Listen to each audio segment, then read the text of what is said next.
Ladies and gentlemen, it is football time in Texas. On the Howe Enterprise Sports webcast from HoweEnterprise.com. This is Howe Bulldogs Football. Howe Bulldogs Football, brought to you by Sonic of Howe, Scoggins Funeral Home, Howe Athletic Booster Club, TechWave, and Meacham State Farm. Kiss him goodbye. It is touchdown time in Texas. Also brought to you by Independent Financial, Michelle Castle Guild Mortgage, Baker Air Conditioning and Heating, GCEC, and Realty Group. Attorney Micah Belden. Call the nurse. It's 4th down and 1. Grab the Tylenol. Here we go. Also brought to you by Buffalo Wild Wings, Corfit's Gym, Quick Check Convenience Stores, Robertson Welding Services, Hit Exteriors LLC, Goodfellas Barbershop, Uxnort Barbecue. Over the middle in the end zone. It's caught for a touchdown. Ryan Huff. It's touchdown time in Texas. Also brought to you by Knight Furniture, Don's Smokehouse, Rapid Electric, 4A Automotive, Douglas Propane, and the $1 Million Athlete. It's a Haley's Comet for the first time in his career. Now let's open the Robertson Welding Service tailgate party and join the voice of the Howe Bulldogs, Monty Walker. Thursday night lights at Bulldog Stadium are typically only filled with parents of the junior varsity. But in tonight's rare occasion, the varsity, which carries the sword for the whole town, will be swinging for their victory after 14 consecutive losses. With the Week 2 cancellation of the Bells game due to illness, Howe has scheduled a makeup game on this, their intended bye week. Weatherford Christian will make their first trip to the Dog Pound and are seeking their third win on the young season. The Bulldogs, with a high-powered offense, look to outscore the Lions and flip the switch on the downtown wall.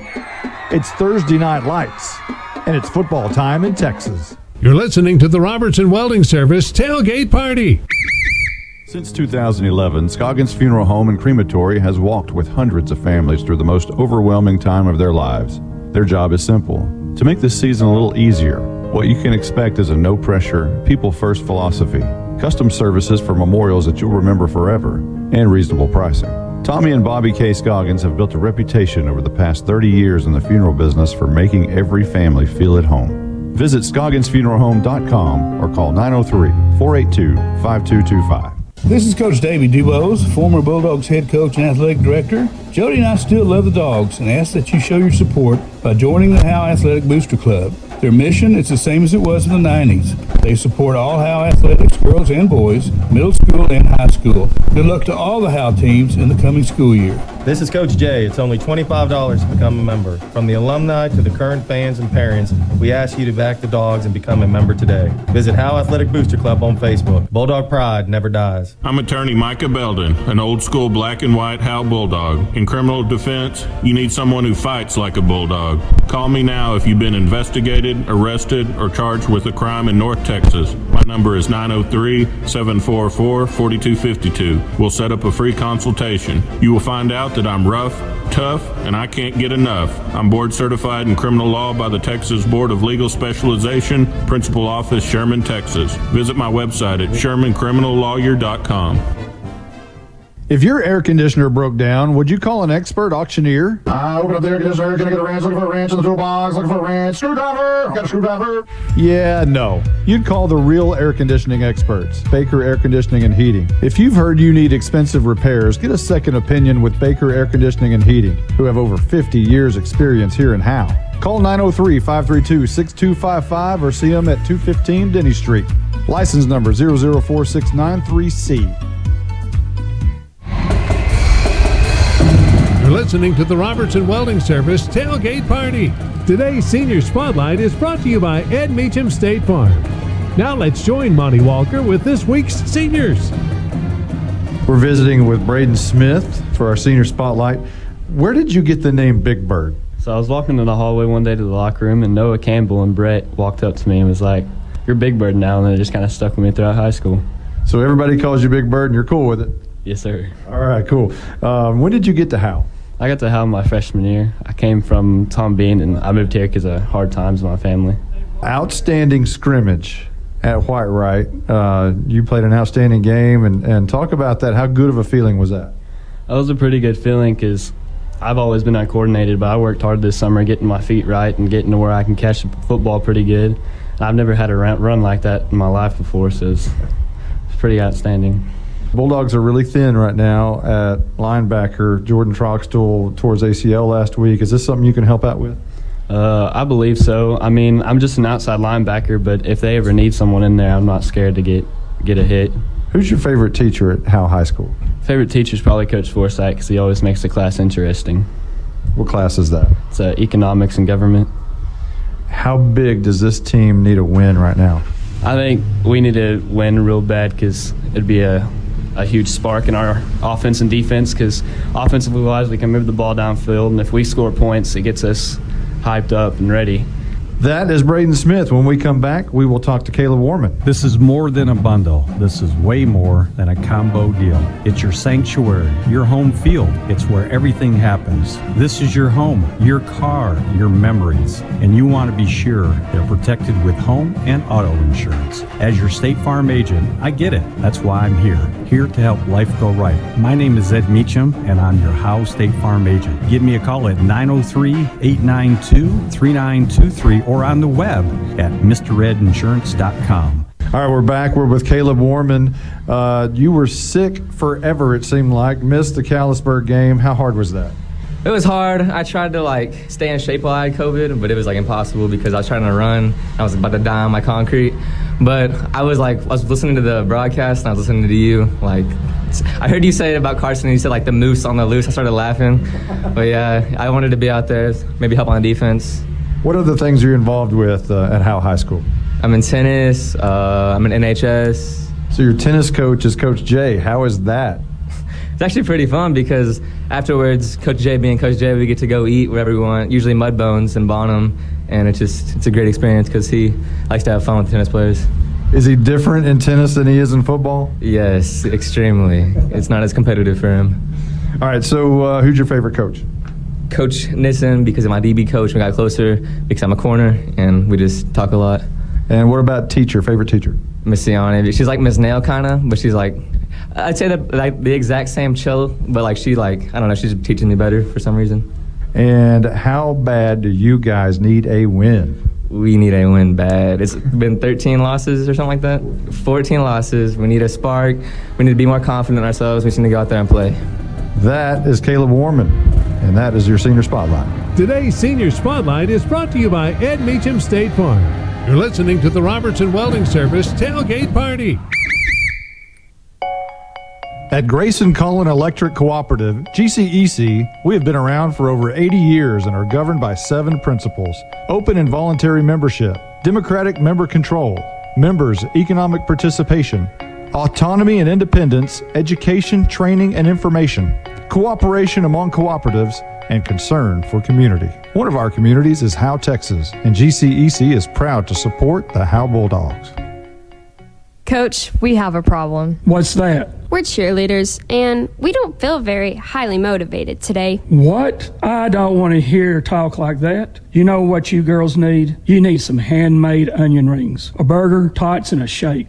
That actually sounds really good. Now are you motivated? Yes, sir! This is how you Sonic. It's not just good. It's Sonic good. Whoa, those onion rings really bring the hammer down. This is Michelle Castle with Guild Mortgage, welcoming you to Howe Bulldogs football. Guild has been delivering on the promise of home to hundreds of thousands of people just like you for over 60 years. With a big heart and a desire to serve, we're committed to making life better in our communities. This is where we live, and we're committed to building it with you. Guild Mortgage is an equal housing lender company, NMLS 3274. Michelle Castle, NMLS number 231122. Branch address 714 North Travis Street, Sherman, Texas 75090. All loans subject to underwriting approval. Terms and conditions apply. Subject to change without notice. Independent Financial is proud to support Howe ISD and their hardworking students, teachers, and staff.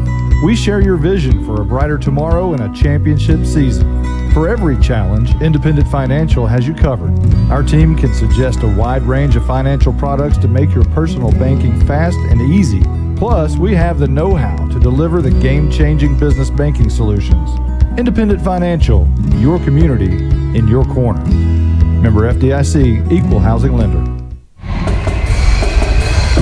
You're listening to the Robertson Welding Service Tailgate Party. Today's District 5 3A Division I Roundup is brought to you by Don's Smokehouse. Don's Smokehouse is located in downtown Howe and is a full-service butcher shop. Now let's join the blizzard. Blake Burnett with the District 5 3A Division I Roundup. Howdy folks, welcome to the District Roundup here in District 5 3A Division I, where there will only be one team playing tonight as it's supposed to be the district's bye week, but the Howe Bulldogs did not have a game 2 weeks ago. Will now use that week as their bye week and have found a game this week against Weatherford Christian, who is 2-1 on the season so far. The Bulldogs hope to get a win here before district play starts up next Friday. Howe played Sanger last week and lost 61-24. Last week, Mount Vernon, the district favorite, played Paul Pewitt and won 42-16. The Tigers will be 3-0 headed into district play next week. Mineola lost to West Rusk 24-17, and the Yellow Jackets will be 1-2 headed into district play.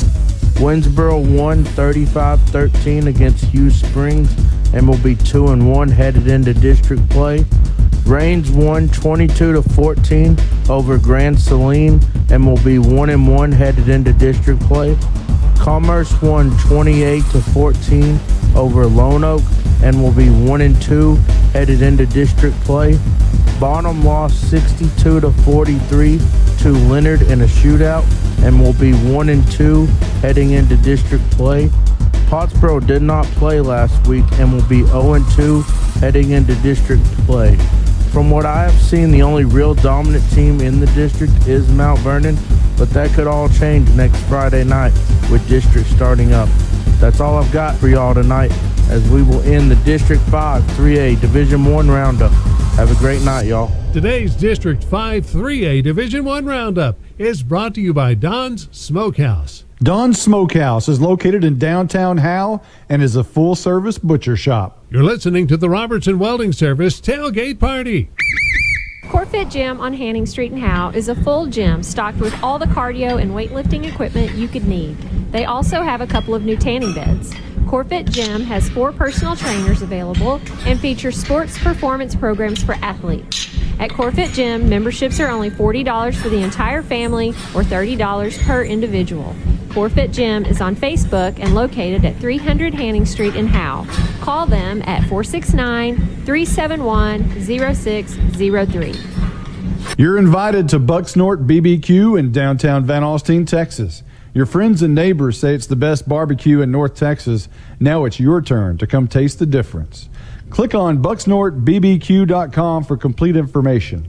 That's bucksnortbbq.com.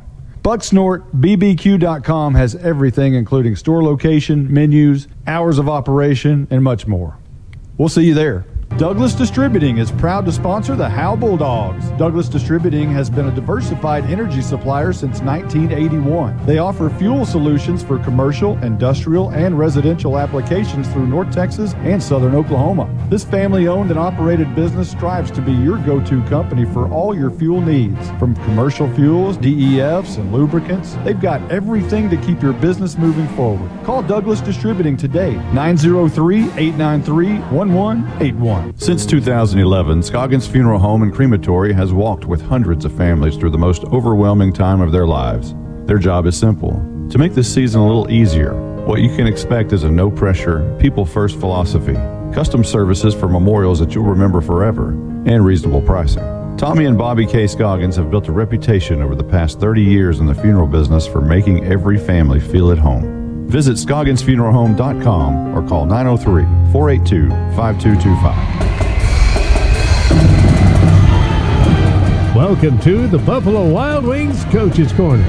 Now let's join Monty Walker with Howe Bulldogs head coach Bill Jaley. All right, Coach. Emotional week last week with passing a moving dog. Your players walked out of the tunnel with a jersey with his name on it. They went to the funeral service on Saturday.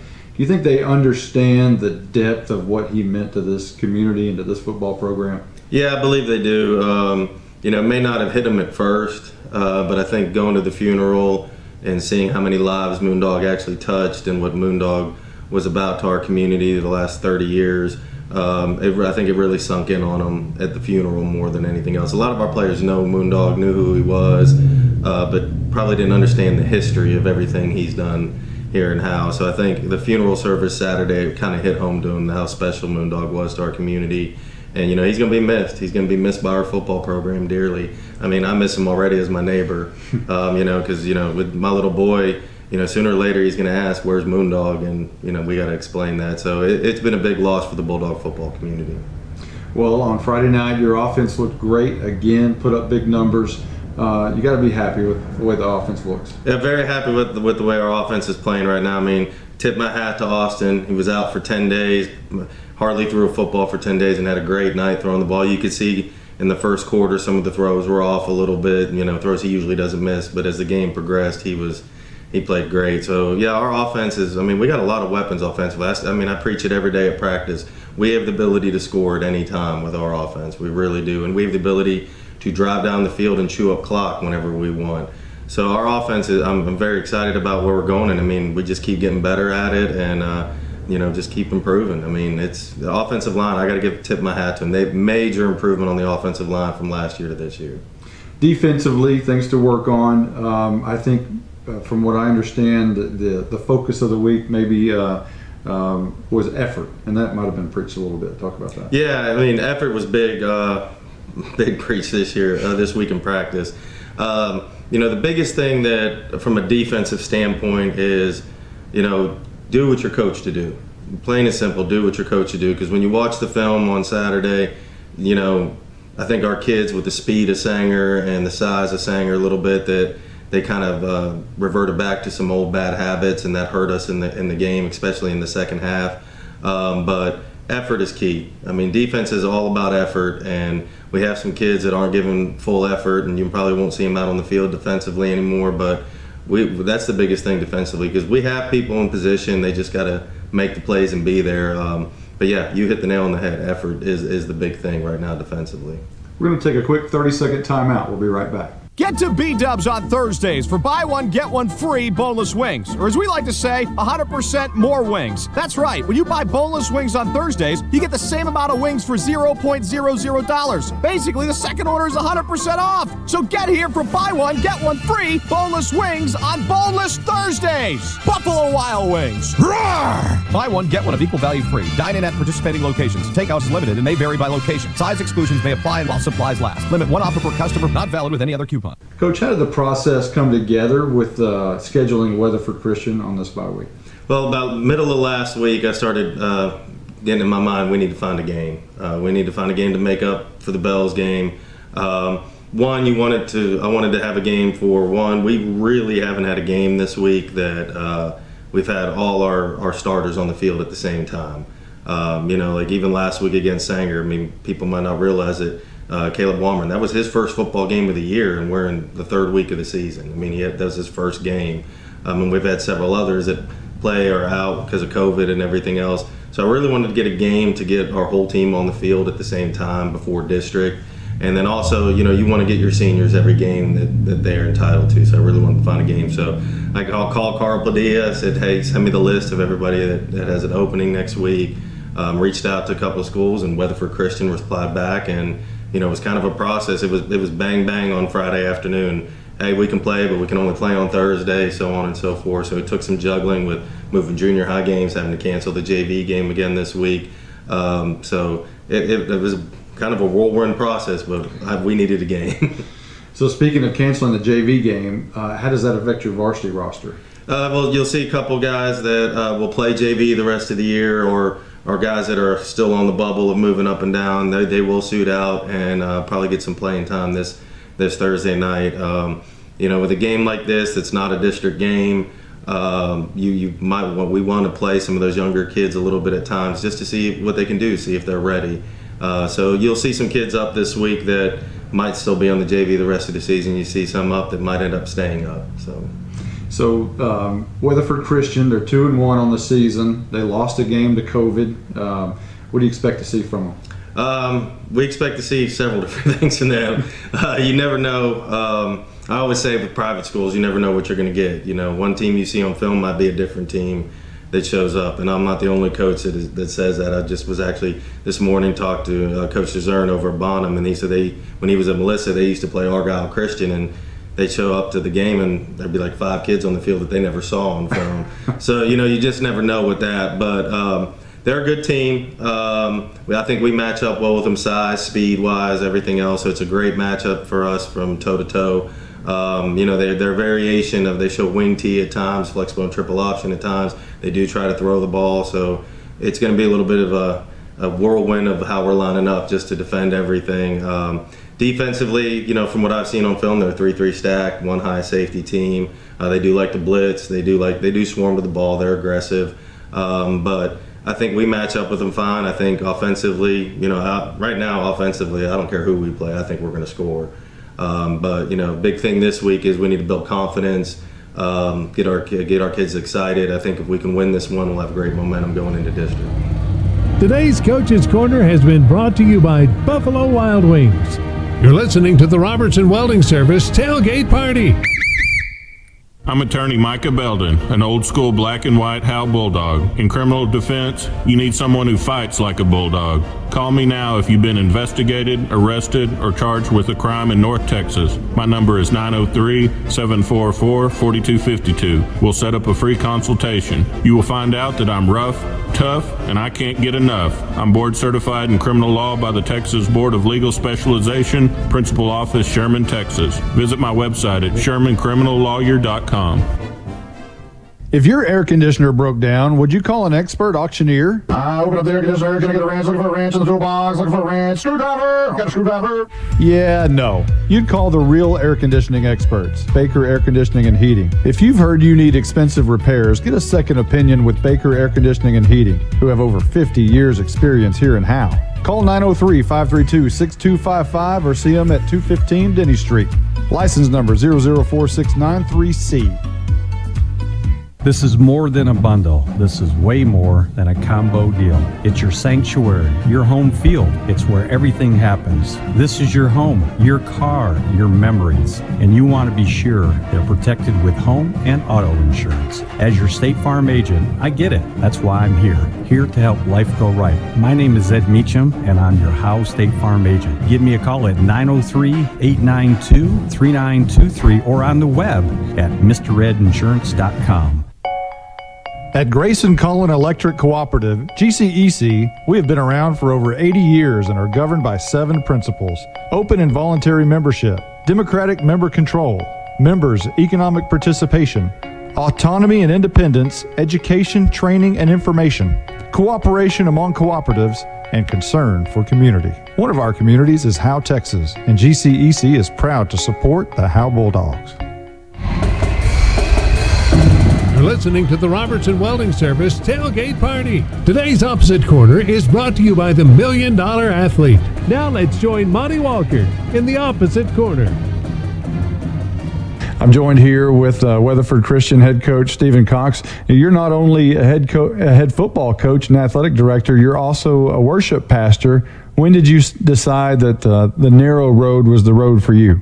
When I was saved when I was 19 years old, I was, my freshman year of college. I didn't really do a whole lot before that, as far as going to church and stuff. And so, had a bunch of good influential buddies of mine who would always take me to church and stuff like that, and always tried to lead me in the right direction. And then, getting on at Weatherford Christian in 2013, I always knew I was going to do some sort of coaching because of my family was in it, and this job became available. And I was wanted to be a preacher before that, and now I just a worship pastor and a coach. So I guess I can spread my ministry that way. So this is truly a family affair over there at Weatherford Christian. Your father's on your staff as the offensive line coach. Your son is the starting center. How special is this for you? Coaching with being able to coach with my dad is very special.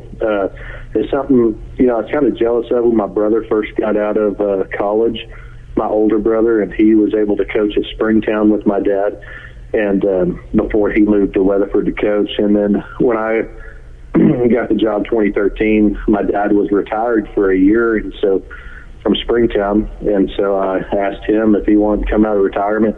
So it's been very special, a lot of bonding, you know, a lot of, we get to bicker back and forth. And, you know, with my son, you know, coming on a couple of years ago, and he started as a freshman and being an offensive lineman, it's been very special. The games have been, I just think it takes on a different meaning. And, you know, like you said, it's a family thing. And, you know, we know here in a couple of years that Boston will be graduating. And my dad said in a couple of years when Boston graduates, he'll probably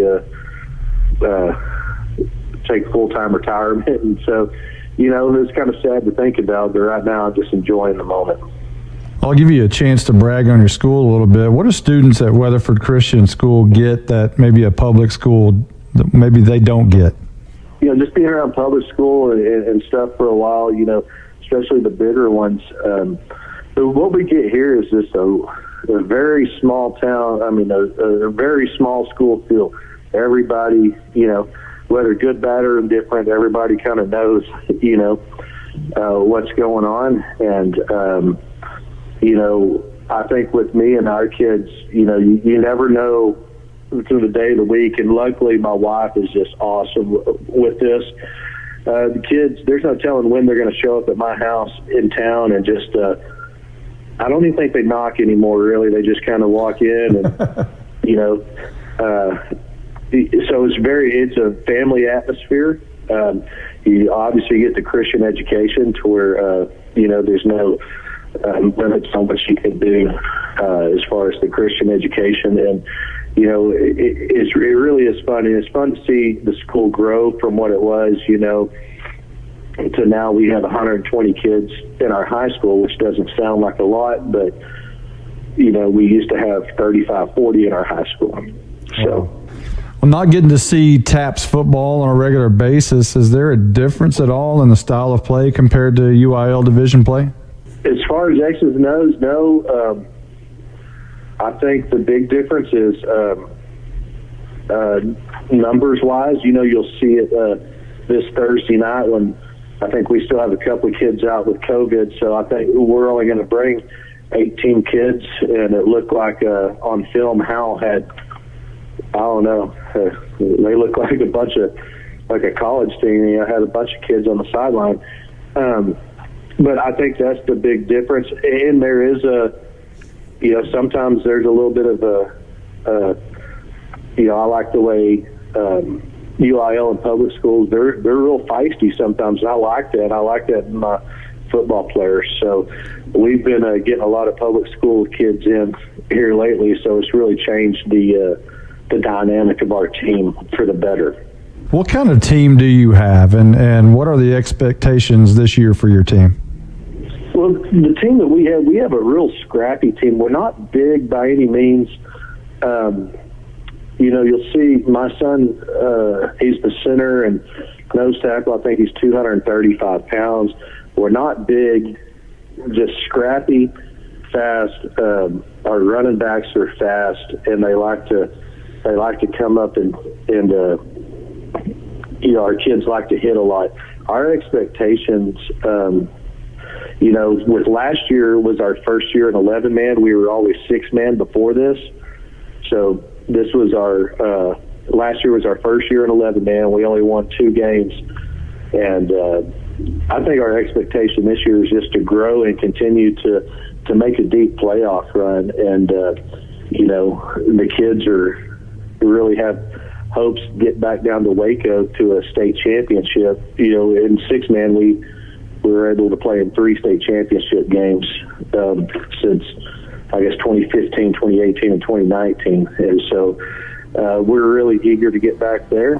And, you know, God willing, if everybody stays healthy and stuff, I think we have a pretty decent shot. Today's Opposite Corner is brought to you by the $1 Million Athlete. You're listening to the Robertson Welding Service Tailgate Party. Coach, we have a problem. What's that? We're cheerleaders, and we don't feel very highly motivated today. What? I don't want to hear talk like that. You know what you girls need? You need some handmade onion rings, a burger, tots, and a shake. That actually sounds really good. Now are you motivated? Yes, sir! This is how you Sonic. It's not just good. It's Sonic good. Whoa. Those onion rings really bring the hammer down. This is Michelle Castle with Guild Mortgage, welcoming you to Howe Bulldogs football. Guild has been delivering on the promise of home to hundreds of thousands of people just like you for over 60 years. With a big heart and a desire to serve, we're committed to making life better in our communities. This is where we live, and we're committed to building it with you. Guild Mortgage is an equal housing lender company, NMLS 3274. Michelle Castle, NMLS number 231122. Branch address 714 North Travis Street, Sherman, Texas 75090. All loans subject to underwriting approval. Terms and conditions apply. Subject to change without notice. Independent Financial is proud to support Howe ISD and their hardworking students, teachers, and staff. We share your vision for a brighter tomorrow and a championship season. For every challenge, Independent Financial has you covered. Our team can suggest a wide range of financial products to make your personal banking fast and easy. Plus, we have the know-how to deliver the game-changing business banking solutions. Independent Financial, your community in your corner. Member FDIC, equal housing lender. CoreFit Gym on Hanning Street in Howe is a full gym stocked with all the cardio and weightlifting equipment you could need. They also have a couple of new tanning beds. CoreFit Gym has 4 personal trainers available and features sports performance programs for athletes. At CoreFit Gym, memberships are only $40 for the entire family or $30 per individual. CoreFit Gym is on Facebook and located at 300 Hanning Street in Howe. Call them at 469-371-0603. You're listening to the Robertson Welding Service Tailgate Party. Today's Howe Bulldogs Flux Capacitor is brought to you by Quick Check Convenience Stores. Now let's join Monty Walker with the Howe Bulldogs Flux Capacitor. The Bulldogs have only played 2 previous Thursday games at home since 1961. The first was a 12-0 win against the Pilot Point B team in 1965, and the last was a 29-0 win over White Wright in 2015, where they became the district champions that night with the win. Overall, Howe was 3-4 on Thursday games, with 2 of the losses coming in the playoffs. That was in 1998 and 1999. Maybe the best game in school history happened on a Thursday night. Howe rallied from a 27-0 deficit in the bi-district championship in 2015 to beat Edgewood 43-33. And by the way, Howe did not attempt a pass in the comeback. Howe was 3-3 in games played on September the 16th. The first game took place in 1966, where Howe won at Bells 6-2. Gary Gray scored Howe's winning touchdown that night. In 1977, Howe was blanked by Whitesboro 18-0. In 1983, Howe beat Salina, where Howe's Randy Gear outrushed Salina's Anthony Lynn with 109 yards rushing and 2 touchdowns. In 1988, Howe won at Callisburg 14-7, with touchdowns coming from Stephen Hawthorne and Rob Bowes. Howe lost to Cooper 21-0 in 1994 and lost a barn burner at Wolf City in 2011, 26-25. This is the first ever matchup between Howe and Weatherford Christian. The Bulldogs have only played 2 games against one team from Parker County, that being Springtown, where Howe lost both matchups, 17-13 in 1984 and 20-0 in 1985. Today's Howe Bulldogs Flux Capacitor is brought to you by Quick Check Convenience Stores. Quick Check Convenience Stores, moving small towns forward. Family owned and operated in North Texas since 1977. You're listening to the Robertson Welding Service Tailgate Party. You're invited to Bucksnort BBQ in downtown Van Alstyne, Texas. Your friends and neighbors say it's the best barbecue in North Texas. Now it's your turn to come taste the difference. Click on bucksnortbbq.com for complete information. That's bucksnortbbq.com. Bucksnortbbq.com has everything, including store location, menus, hours of operation, and much more. We'll see you there. Douglas Distributing is proud to sponsor the Howe Bulldogs. Douglas Distributing has been a diversified energy supplier since 1981. They offer fuel solutions for commercial, industrial, and residential applications through North Texas and Southern Oklahoma. This family-owned and operated business strives to be your go-to company for all your fuel needs. From commercial fuels, DEFs, and lubricants, they've got everything to keep your business moving forward. Call Douglas Distributing today, 903-893-1181. Since 2011, Scoggins Funeral Home and Crematory has walked with hundreds of families through the most overwhelming time of their lives. Their job is simple: to make this season a little easier. What you can expect is a no-pressure, people-first philosophy, custom services for memorials that you'll remember forever, and reasonable pricing. Tommy and Bobby K. Scoggins have built a reputation over the past 30 years in the funeral business for making every family feel at home. Visit ScogginsFuneralHome.com or call 903-482-5225. If your air conditioner broke down, would you call an expert auctioneer? Open up the air conditioner. Can I get a wrench? Looking for a wrench in the toolbox. Looking for a wrench. Screwdriver. Got a screwdriver. Yeah, no. You'd call the real air conditioning experts, Baker Air Conditioning and Heating. If you've heard you need expensive repairs, get a second opinion with Baker Air Conditioning and Heating, who have over 50 years experience here in Howe. Call 903-532-6255 or see them at 215 Denny Street. License number 004693C.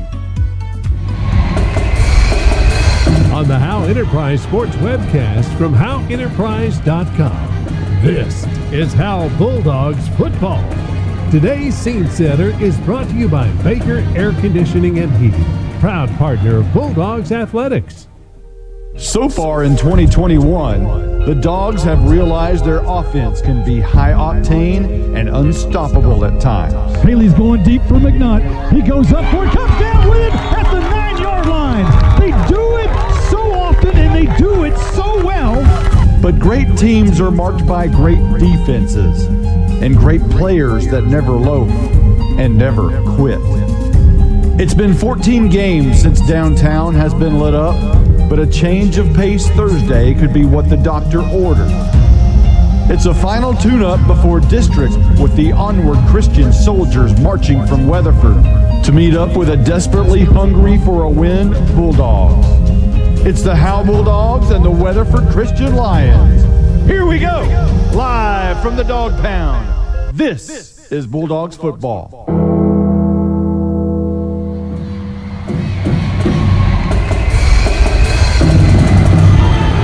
Today's scene setter is brought to you by Baker Air Conditioning and Heating, proud partner of Bulldogs Athletics. You're listening to the Robertson Welding Service Tailgate Party on the Howe Enterprise Sports webcast from HoweEnterprise.com. This is Howe Bulldogs football. Football time in Texas is just moments away. Now, with the call of the game, here's the voice of the Bulldogs, Monty Walker.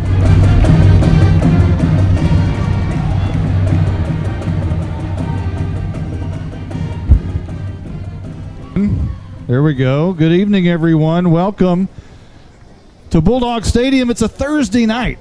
That is not something we are used to, Justin White. Normally, Thursday nights are dedicated to JV and JV parents and, you know, just a very thin crowd. And by the looks of things out here tonight, it kind of looks like a JV crowd. Yeah, it feels weird driving to the stadium tonight. I was like, it doesn't feel like Friday. I thought, well, maybe it'll feel like Friday as I get closer to kickoff, but it still feels like Thursday. You got to go to work in the morning after the game. I mean, it just hadn't got the feel yet of a Friday night football game. Well, maybe when the ball hits the air, maybe it'll seem a little bit more like Friday night. Right now, you're right. All day I've been. Of course, I'm in Friday mode, so right. The only thing different to me is I wore slacks today instead of jeans to the office. But I guess I'll wear jeans tomorrow. Thank you for listening to the Robertson Welding Service pregame show tailgate party a moment ago. We are live here now at Bulldog Stadium. Justin White, the color analyst. Blake Burnett is not here. He is on assignment tonight at Texas A&M Commerce. Yeah, he's probably. So, yeah. He's taking a coaching class, right? He's going to be a coach, so they're all coaches class. What is that? History? Is he taking history? Sure, probably history, government, something like that, you know. So no Blake Burnett tonight, so we won't get live updated stats.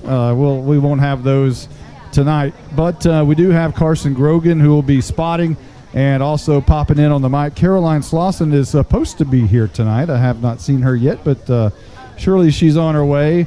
Jake Roberts will be our engineer tonight. He'll be also be cutting highlights for us. So, yes, we'll have the highlights this week. You'll actually be able to hear them. He did a great job on highlights a week ago, but the audio guy, this guy, mixed up a wire. So we'll get those to you. We promise we'll have those to you. Don't forget about tonight. We'll have our Rapid Electric halftime show. We'll have some guests, our Bandsman of the Week, which is Kaylee Lobbin, and also talk to our Howe ISD Spotlight Teacher of the Week. And from Howe Intermediate School, that's Melanie Noble. So you'll hear that interview at halftime. So let's talk a little bit about tonight's game. Howe, of course, missed week 2. The Bells game, had to cancel that. A lot of kids were sick, so that game got canceled. Coach Jay wanted to make up a game before heading into district. This was supposed to be the bye week, and he went out and found Weatherford Christian School to come in here tonight and meet them on a Thursday night. So here we are, and we don't know a whole lot about Weatherford Christian School. There's not a lot to find out on the internet. They're a TAP school. We don't have a lot of stats. All we know is that they're only bringing 18 kids over here to Howe. They're not a big school, about 150 kids in their high school, but which is comparable, you know, they compare maybe to Munster, Sacred Heart, same type of situation, but we don't, all we know, they run a slot T, wing T type of offense. They do have some athletes. Other than that, we're just as blind as everybody else about going into this thing, but we will still give you our opponent overview and things like that. But first, let's go over our starting lineup. And this is the hit exterior starting lineup. And Justin, I'll let you do the Weatherford Christian offense or defense, whichever one you want to do. We'll start with the offense. Let's put that in my hand. So we'll start on the offensive line. All juniors on this offensive line. Left tackle is Jackson Fowler. Left guard is Braden Ditto. Center number 52 is Boston Cox. That's the coach's son. Right guard is Blaine Ditto. So you got 2 Dittos on the Ditto and Ditto. Guards. Yes. Ditto, right? You just say Ditto. Yeah, Ditto. Right tackle is Thomas Tettleton. Their halfback is Ezra Jackson. I like that name, Ezra Jackson there. Yeah. The halfback, he's that's going to be a fun name. Yeah, he's speedster there for that for the Lions crew. Fullback is Blake Hyde. Wingback is Zane O'Donnell. Receivers are Gibson Cogdell and Ethan Suss, and then quarterback is a sophomore Hunter McCoy. That is the offense for the Weatherford Christian Lions. Have alcoholic beverages on public school grounds since it is a violation of state law. So let's go over the starting defense for Howe. And show your respect for injured players. Up front for the Bulldogs, there's some changes on defense. Coach Jay said he didn't like the effort from some of his athletes a week ago, and some of them no longer playing defense. Okay. Who will be playing defense up front will be Andrew Bertrand, the senior.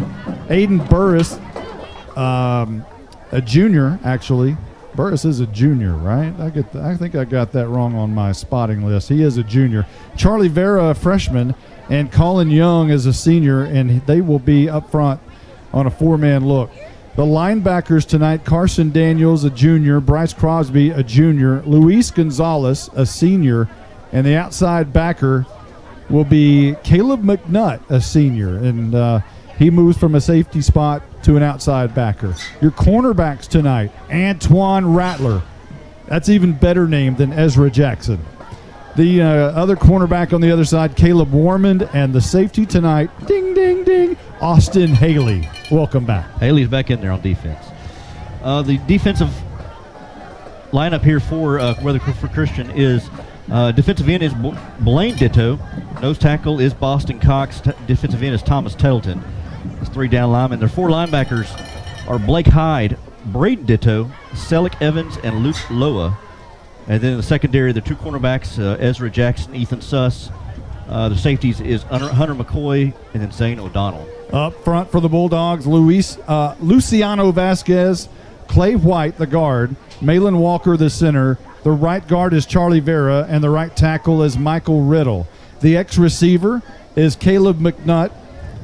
He has 7 catches for 135 yards on the season and a touchdown. Opposite of him on the other side is Ryan Huff, who has 14 catches, 157 yards, 2 touchdowns, and both of those came a week ago at Sanger. The slot receiver tonight on one side next to McNutt will be Ethan Lopez. He's a senior, 12 catches, 102 yards. And on the other side, the slot receiver, the sophomore Cooper Jones, 14 catches, 150 yards. He has a rushing touchdown, but not a receiving touchdown. The fullback, Carson Daniels, has rushed for 28 carries, 106 yards on the season, and 1 touchdown. He's also caught 2 passes for 25 yards. Spelling him at times tonight will be the junior Antoine Rattler, who last week saw action for the first time, 5 carries and 22 yards. And, of course, your quarterback, who moved into 3rd all-time in passing yardage a week ago, Austin Haley, the junior. He's 50 out of 83 on the season, which is a 60% ratio.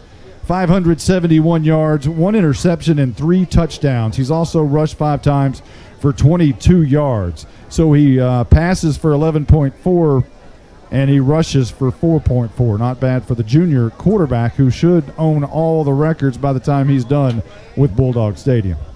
And that's your hit exterior scoring drive recap.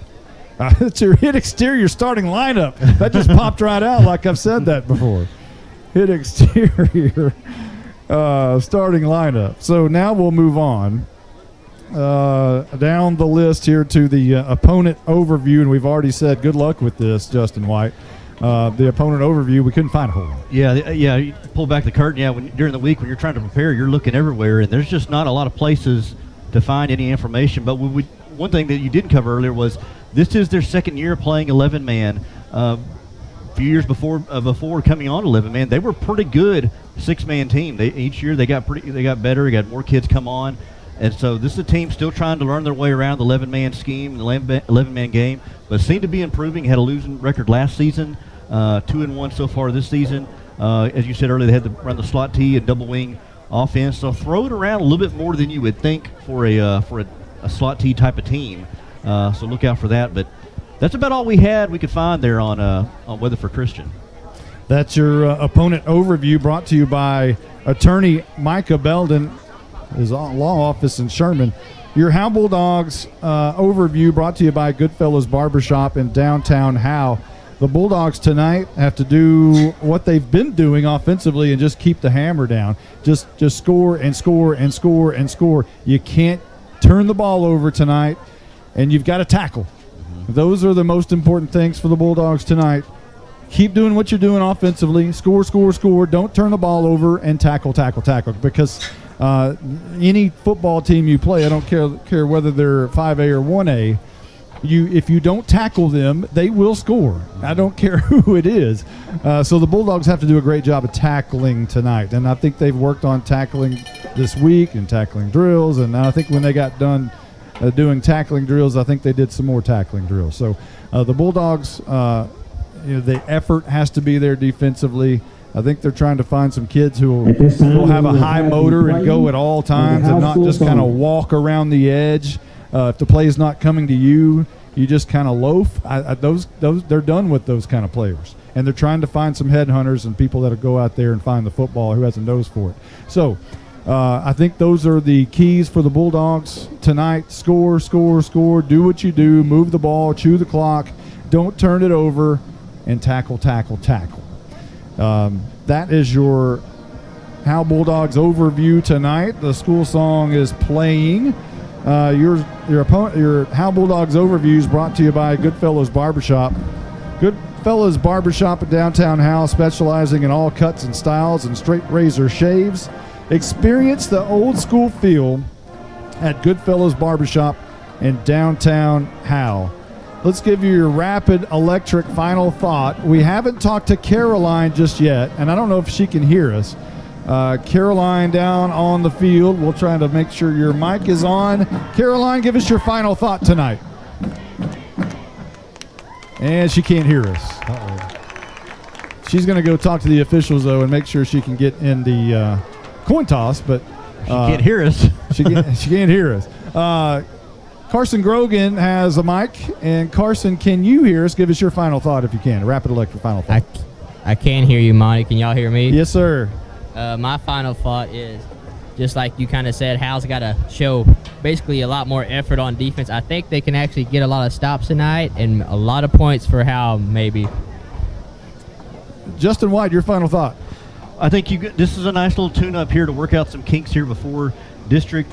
I think you got to pass protect. You did a pretty good job there last week of letting Austin Haley. If he's got time, he can pick apart a defense. And I also think put him away early. Don't let this team hang around. That's the last thing you want to do with a team that you're favored over is let them kind of hang around. Let them believe they have a chance to stay in this game. So put them away early and hope no injuries. Get ready for district next week. My Rapid Electric final thought for tonight is wear them down. They only brought 18 players over here to Howe, Texas from Weatherford. They took Highway 51. It was a scenic route. I hope that's for Bulldog fans, that's the best part of this trip over here is that scenic route on Highway 51. Only 18 players are going to be suited out, and they're all white for Weatherford Christian. And if Howe is able to move the field, chew the clock, keep their defense on the field all night long, they'll be worn smooth out when they leave this place, headed back on Highway 51 to Weatherford. Yeah, 18 players, man. That's not a lot. So that is our Rapid Electric final thought. We're getting ready for the captains to come out along the way, and we're waiting on Howe to even come out. I think they're now walking out towards the field. The captains on the other side for Weatherford Christian will be Blake Hyde and Braden Ditto, one of the two Dittos. And also now there's another one. There's another captain who just showed up, and that is it looks like Carter Gines. I think it's Zane O'Donnell. Oh, is it O'Donnell? Yeah, that's number 6. See, 6, 9, they all. I went to the eye doctor today. I did. I actually went to the eye doctor today. And you know what he said? What's that? Mr. Magoo? No. Yes. He also said bifocals are in order. Uh-oh. So now I'm officially old. Put the glasses on the tip of the nose. Well, I'm going to get those that you can't see the line. Okay, so yes. At least I won't look 80. But here comes the train. Normally that's halftime. But also it's Thursday night. So different kind of night here at Bulldog Stadium. Caleb Hicks, Carson Daniels, Austin Haley, and Ryan Huff will be your captains tonight. And I hope we're going to be able to hear inside the coin toss as the train's going by. I don't think there's any way Caroline can hear us right now, not whatsoever. I don't think she can hear us. Can you hear us, Caroline? But the captains are making their way out to the middle of the field, and hopefully we'll be able to hear some of this. You can hear the train, or you could. We just kind of muted that mic just a little bit, and the captains are making their way out. Austin Haley will make the call. Actually, it'll be Weatherford Christian making the call. And it'll be Blake Hyde who makes the call in the air. Howe has won the toss. They've elected to receive. You guys have elected to kick from the clock going this way, okay? So once you guys turn around facing the clock shoulder to shoulder, y'all turn around facing these fellas. Okay, you heard it right there. Howe won the toss and has elected to receive. And Howe will be moving right to left towards the south end zone to start this football game. Howe wanting to get out front on top, try to score just like a week ago, move the ball down the field. And it was Daniel Del Angel, who poked it through from 28 yards out a week ago. Maybe the Bulldogs can actually punch it in this week. Well, each week it seems to be they getting better on offense and getting more in a rhythm. And they hung with Sanger for about a quarter and a half there until Sanger made some defensive adjustments. But Coach Jay has a lot of confidence in his offense. He thinks they can score on just about anybody. So here comes Weatherford Christian, and they run from one field to the other. They don't have a tunnel. So they're going to run all the way down to the north end zone and take a knee for prayer. Again, a Christian school. There's a lot of things we can learn from the Christian schools, to be quite honest with you. Absolutely. The Bulldogs in their tunnel. Brand new gray tunnel, Bulldog head with red LED eyes. with Howe Bulldogs on the black tunnel behind it. Howe getting ready to come out. They've got black jerseys, black pants, black helmets, white numbers, and they're jumping around, and here they come, the Howe Bulldogs. Caleb McNutt leads them out, along with Ethan Lopez, Brusso, Big Bird, and also Antoine Rattler. Following the last one coming out, thought for a moment it was going to be Landon Duty, but no. One more coming out. Braden Ulmer, the freshman, the last one out by himself, about 70 yards behind everybody else. The freshman runs back out. Did they pull a prank on the freshman? I guess so. Yeah, he's way behind. So Howe's going to start with the football, moving left to right from our vantage point, from north to south, as the train is just about done. The final cart goes behind the press box on the other side, and now it's making its way towards Young Street. I think we're just about ready for the national anthem. It's perfect timing right there. There it is.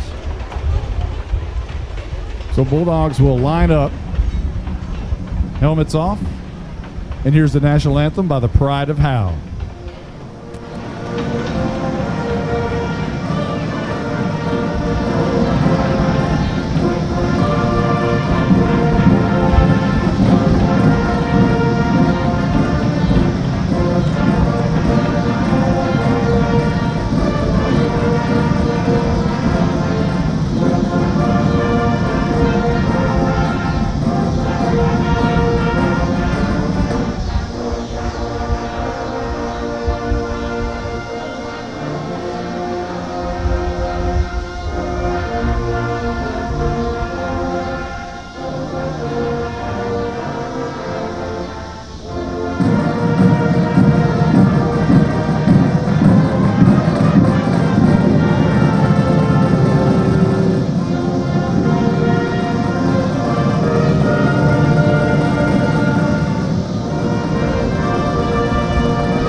With that, it is football time in Texas on a Thursday night in Howe, Texas. Justin White. Yeah, Thursday night football here again. A chance for the Bulldogs to get some work in here before they start district next week against Pottsboro. The road games start next week. It feels like the season's been so uneven. I guess because you had COVID, you had the cancellation a couple of weeks ago, but it's just.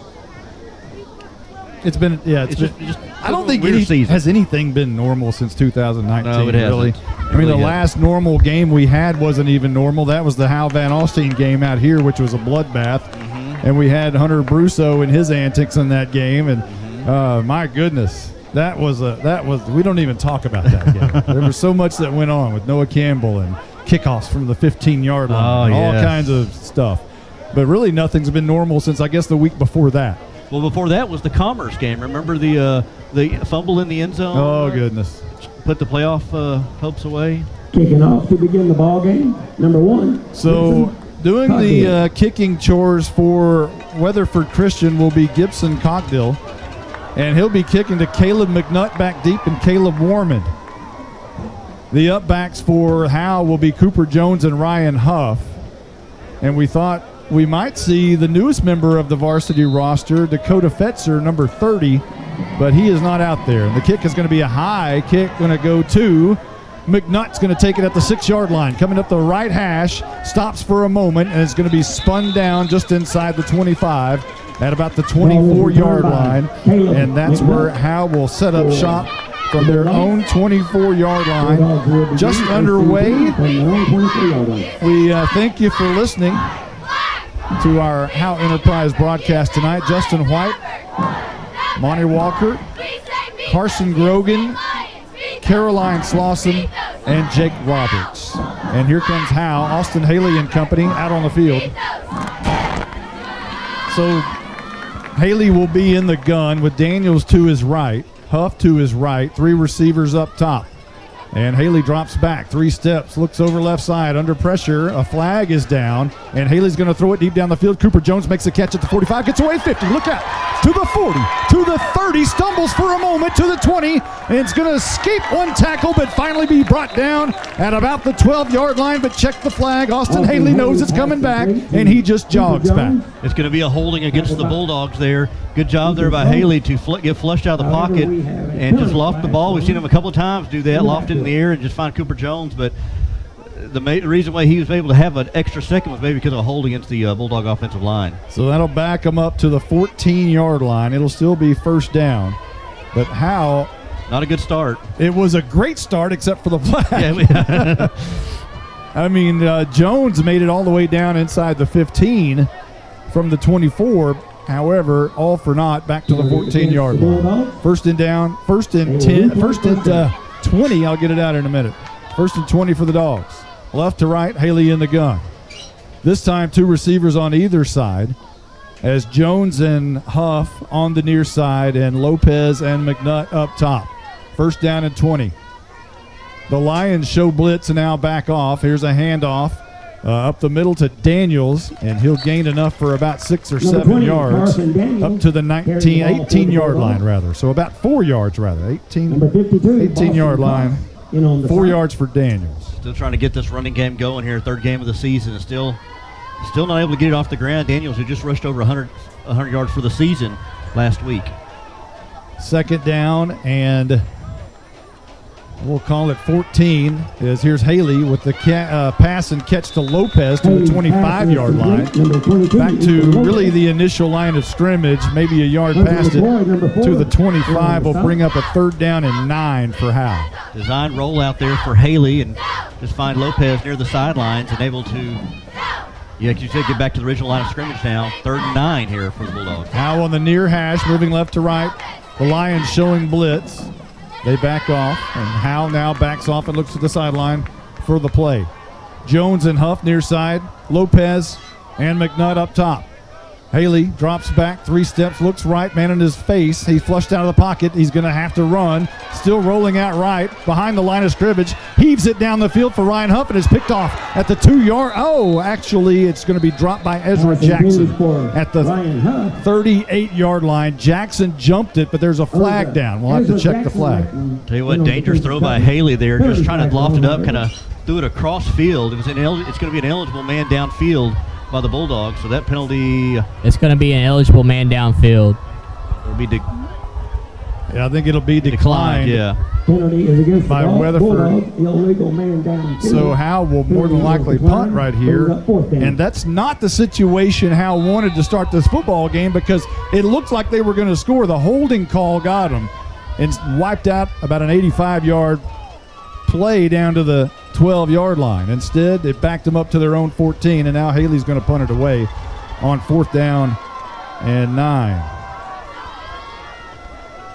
Haley, and now a false start, I believe, on this one. So not looking very good for the Bulldogs to start this thing out. Illegal motion. Not looking very crisp there on this, as you said, on the first drive.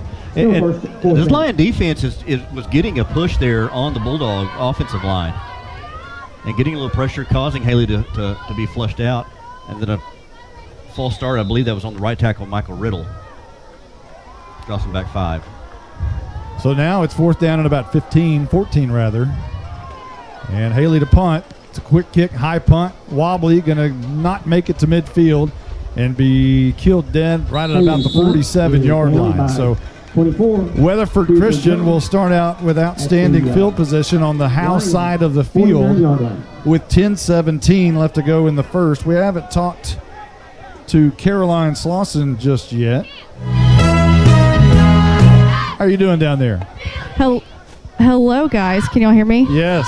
I hope y'all haven't been trying to get a hold of me, because I cannot hear a thing. Only once. Okay, good. Well, I will tell you that so far so good down here, and this weather, y'all, I'm loving it. It's better. Yes. Hey, I just want to say, Michelle Carney, we're missing you. Yeah. Get better. Yep. Alexa Bruner will be taking pictures down here. Yeah, heck, I can get my phone out and, Oh, there you go. Yeah. Double duty. Won't be as good as Michelle, though. First down and 10, slot T look.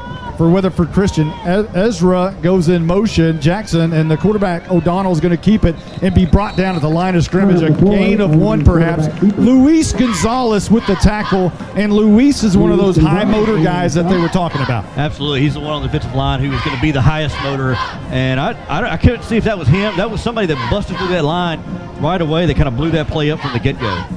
It'll be 2nd down and 10 with the great play by Gonzalez. And O'Donnell and company will come back to the line of scrimmage. Or that's McCoy, rather. McCoy, the quarterback. And he sends a man in motion, and that is going to be O'Connell hit behind the line of scrimmage and brought down at the line of scrimmage. And that on the stop is Andrew Bertrand. And Aiden Burris is down, however. Or is that Gonzalez? I think that's Gonzalez. Don't be down. Gonzalez.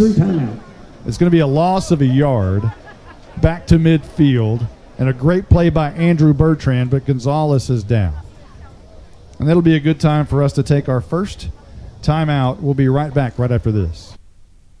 I'm attorney Micah Belden, an old school black and white Howe Bulldog. In criminal defense, you need someone who fights like a bulldog. Call me now if you've been investigated, arrested, or charged with a crime in North Texas. My number is 903-744-4252. We'll set up a free consultation. You will find out that I'm rough, tough, and I can't get enough. I'm board certified in criminal law by the Texas Board of Legal Specialization, Principal Office, Sherman, Texas. Visit my website at shermancriminallawyer.com. Caleb Hicks checks into the game for Luis Gonzalez. It's going to be 3rd down and 11 as Weatherford Christian comes back out on the field. It was really a handoff to O'Donnell from the far side to the near, but he had nowhere to go as Bertrand made the great play. That's just what you want to do with a slot T type of team. You want to put them in 3rd and long situations. Yeah, 3rd down and 11 is where we're at right now. 9:03 on the clock here in the first, just underway. Ezra Jackson gets the carry on the jet sweep from one side to the other. He's got a lot of room, and he's fast. He's got the first down and more. Look out. Far side to the 20, to the 15, to the 10. Not going to catch him. That is a 50-yard touchdown for Ezra Jackson. And Weatherford Christian takes the first lead of the night, 6-0, awaiting the PAT. I bet they had 9 people in the box, maybe 8 in the box right there, and they came busting through. But pitching out to Jackson on the outside, and he's got speed to get around that corner. And a 50-yard touchdown run there on their opening drive has them drawing first blood for the Lions. A little bit like Marion Barber right there around the edge. And now it'll be Cogdill to try to put the exclamation mark on that Jackson touchdown. High snap brings it down. It's on the tee. The kick is up, and the kick is good. 7-0. Weatherford Christian leads early in this football game. 8:51 on the clock. We'll be back right after this timeout. If your air conditioner broke down, would you call an expert auctioneer? Open up the air conditioner. Gonna get a wrench. Looking for a wrench in the toolbox. Looking for a wrench. Screwdriver. Got a screwdriver. Yeah, no. You'd call the real air conditioning experts, Baker Air Conditioning and Heating. If you've heard you need expensive repairs, get a second opinion with Baker Air Conditioning and Heating, who have over 50 years experience here in Howe. Call 903-532-6255 or see them at 215 Denny Street. License number 004693C. This is more than a bundle. This is way more than a combo deal. It's your sanctuary, your home field. It's where everything happens. This is your home, your car, your memories. And you want to be sure they're protected with home and auto insurance. As your State Farm agent, I get it. That's why I'm here to help life go right. My name is Ed Meacham, and I'm your Howe State Farm agent. Give me a call at 903-892-3923 or on the web at mredinsurance.com. Well, the Lions took advantage of Luis Gonzalez being off the field, perhaps. Ran a jet sweep the other way, and Ezra Jackson goes 50 yards. Your hit exterior scoring drive recap, 3 plays, 47 yards for Weatherford Christian, and it took 1 minute and 25 off the clock.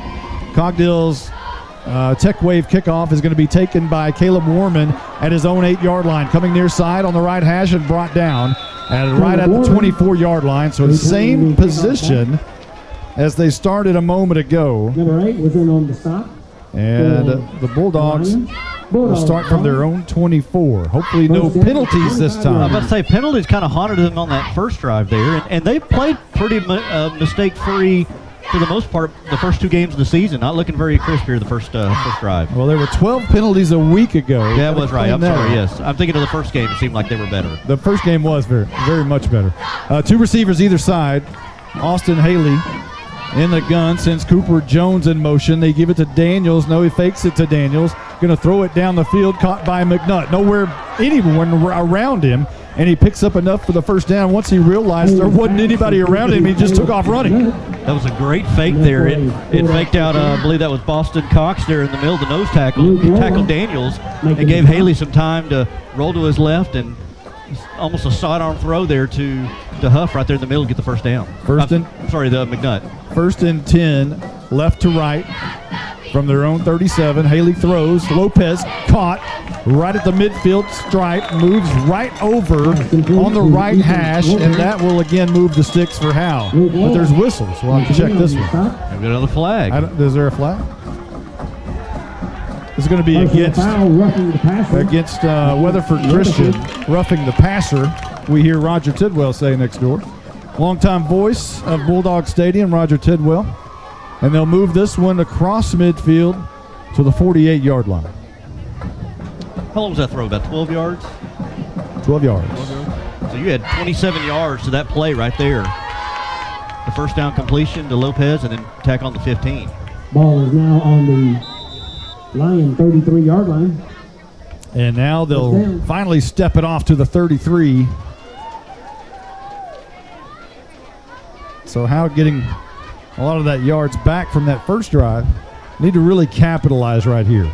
Haley in the gun, 2 receivers either side. On the right hash, and this will be a handoff to Daniels. A lot of room on the edge, left side. The ball's popped out, and it's caught in the air. And I believe the Lions held. There was a scramble for it at the end, but I think the Lions are going to have it, or do they? Lopez came out with it. How in the world did they not come down with that football? I don't know, but the ball popped up in the air about 15 feet. Went way up in the air. He got popped out pretty good and was right into the hands of one of the Lions. And luckily, he fell down or got hit by a line, because otherwise he was going the other way. I thought he was going to take it to the house. Exactly. I thought it was a scoop and score almost. Be careful, young man. 2nd down and 11 for Howe. 3 receivers near side. Caleb Warmond into the game. He's the slot on the near side. A high snap goes over Haley's head. He catches it on a fly, throws it across the middle. It's caught by Jones at the 25. Rolling to the 20. High steps a defender. Stops at the 20. Gets out of another. And now finally goes down at the 20. It's going to be a first down for Howe. Move those sticks. I'll tell you what, Austin Haley gets himself out of a jam. Was a high snap, not a great snap, and able to adjust and move to his right a couple of steps, and then finds Jones right there in the middle of the zone, in the middle of the field there. Jones, good yak there, yard after the catch. 14 yards after Haley Houdini'd it out. And now whistles before we get underway, and a timeout's going to be called by Weatherford Christian. We'll take 1-2. We'll be right back right after this timeout. At Grayson Cullen Electric Cooperative, GCEC, we have been around for over 80 years and are governed by 7 principles: open and voluntary membership, democratic member control, members' economic participation, autonomy and independence, education, training, and information, cooperation among cooperatives, and concern for community. One of our communities is Howe, Texas, and GCEC is proud to support the Howe Bulldogs. Coach, we have a problem. What's that? We're cheerleaders, and we don't feel very highly motivated today. What? I don't want to hear talk like that. You know what you girls need? You need some handmade onion rings, a burger, tots, and a shake. That actually sounds really good. Now are you motivated? Yes, sir! This is how you Sonic. It's not just good. It's Sonic good. Whoa, those onion rings really bring the hammer down. 1st and 10 for Howe as they meet the red zone right at the 20-yard line. As Cooper Jones made some nifty running moves at the end of that catch. So here comes Howe. Daniels will stand to the right side of Haley. 2 receivers either side. And Lopez goes in motion. They're going to give it to Daniels again, left side. Meets a defender, plows him down at the 15-yard line. Nice hold there formed by Clay White and Luciano Vasquez, the left tackle and left guard on the left side of that offensive line there to clear away, clear path there for Carson Daniels. Daniels usually having to fight for yards, but had a good path there. Second down and about 4 as Daniels picks up 6. There's 6:36 on the clock. Play clock at 19 as Howe looks to the sideline for the play. 2 receivers either side. Haley wants it, gets it. Handoff Daniels, big hole up the middle. Look at 7, look at 5, and down at the 4-yard line. The Moose again got loose over the left side of the offensive line. Well, I tell you what, it opened up like the Red Sea there. Carson Daniels looking it seemed like he looks more nimble today tonight than he usually does. Very light on his feet. If you tell him that, he'll tell you I look nimble every day. First and goal from the 4. 5:59 on the clock. Daniels and Haley alone in the backfield. Jones and Huff down at the bottom, and Lopez and McNutt up top. Haley is going to fake the hand, throws it across the middle for McNutt in the end zone, and it is touchdown time in Texas. Right in between the U and the L in Bulldogs, and Howe is on the board as Haley has once again thrown a dart in the end zone to McNutt. I tell you what, McNutt had to go down to get that. Suss was in very good coverage there and just do it a slant across the middle, almost just where only it was going to be incomplete or McNutt was going to make the catch. McNutt able to make the catch and get his second touchdown of the season. Yep. Danielson to boot it through to tie the game. The kick is up and the kick is good. We've got a tie ball game at Bulldog Stadium, 7-7 with 5:42 remaining in the first. We'll be right back. This is Michelle Castle with Guild Mortgage, welcoming you to Howe Bulldogs football. Guild has been delivering on the promise of home to hundreds of thousands of people just like you for over 60 years. With a big heart and a desire to serve, we're committed to making life better in our communities. This is where we live, and we're committed to building it with you. Guild Mortgage is an equal housing lender company, NMLS 3274. Michelle Castle, NMLS number 231122. Branch address 714 North Travis Street, Sherman, Texas 75090. All loans subject to underwriting approval. Terms and conditions apply. Subject to change without notice. Independent Financial is proud to support Howe ISD and their hardworking students, teachers, and staff. We share your vision for a brighter tomorrow and a championship season. For every challenge, Independent Financial has you covered. Our team can suggest a wide range of financial products to make your personal banking fast and easy.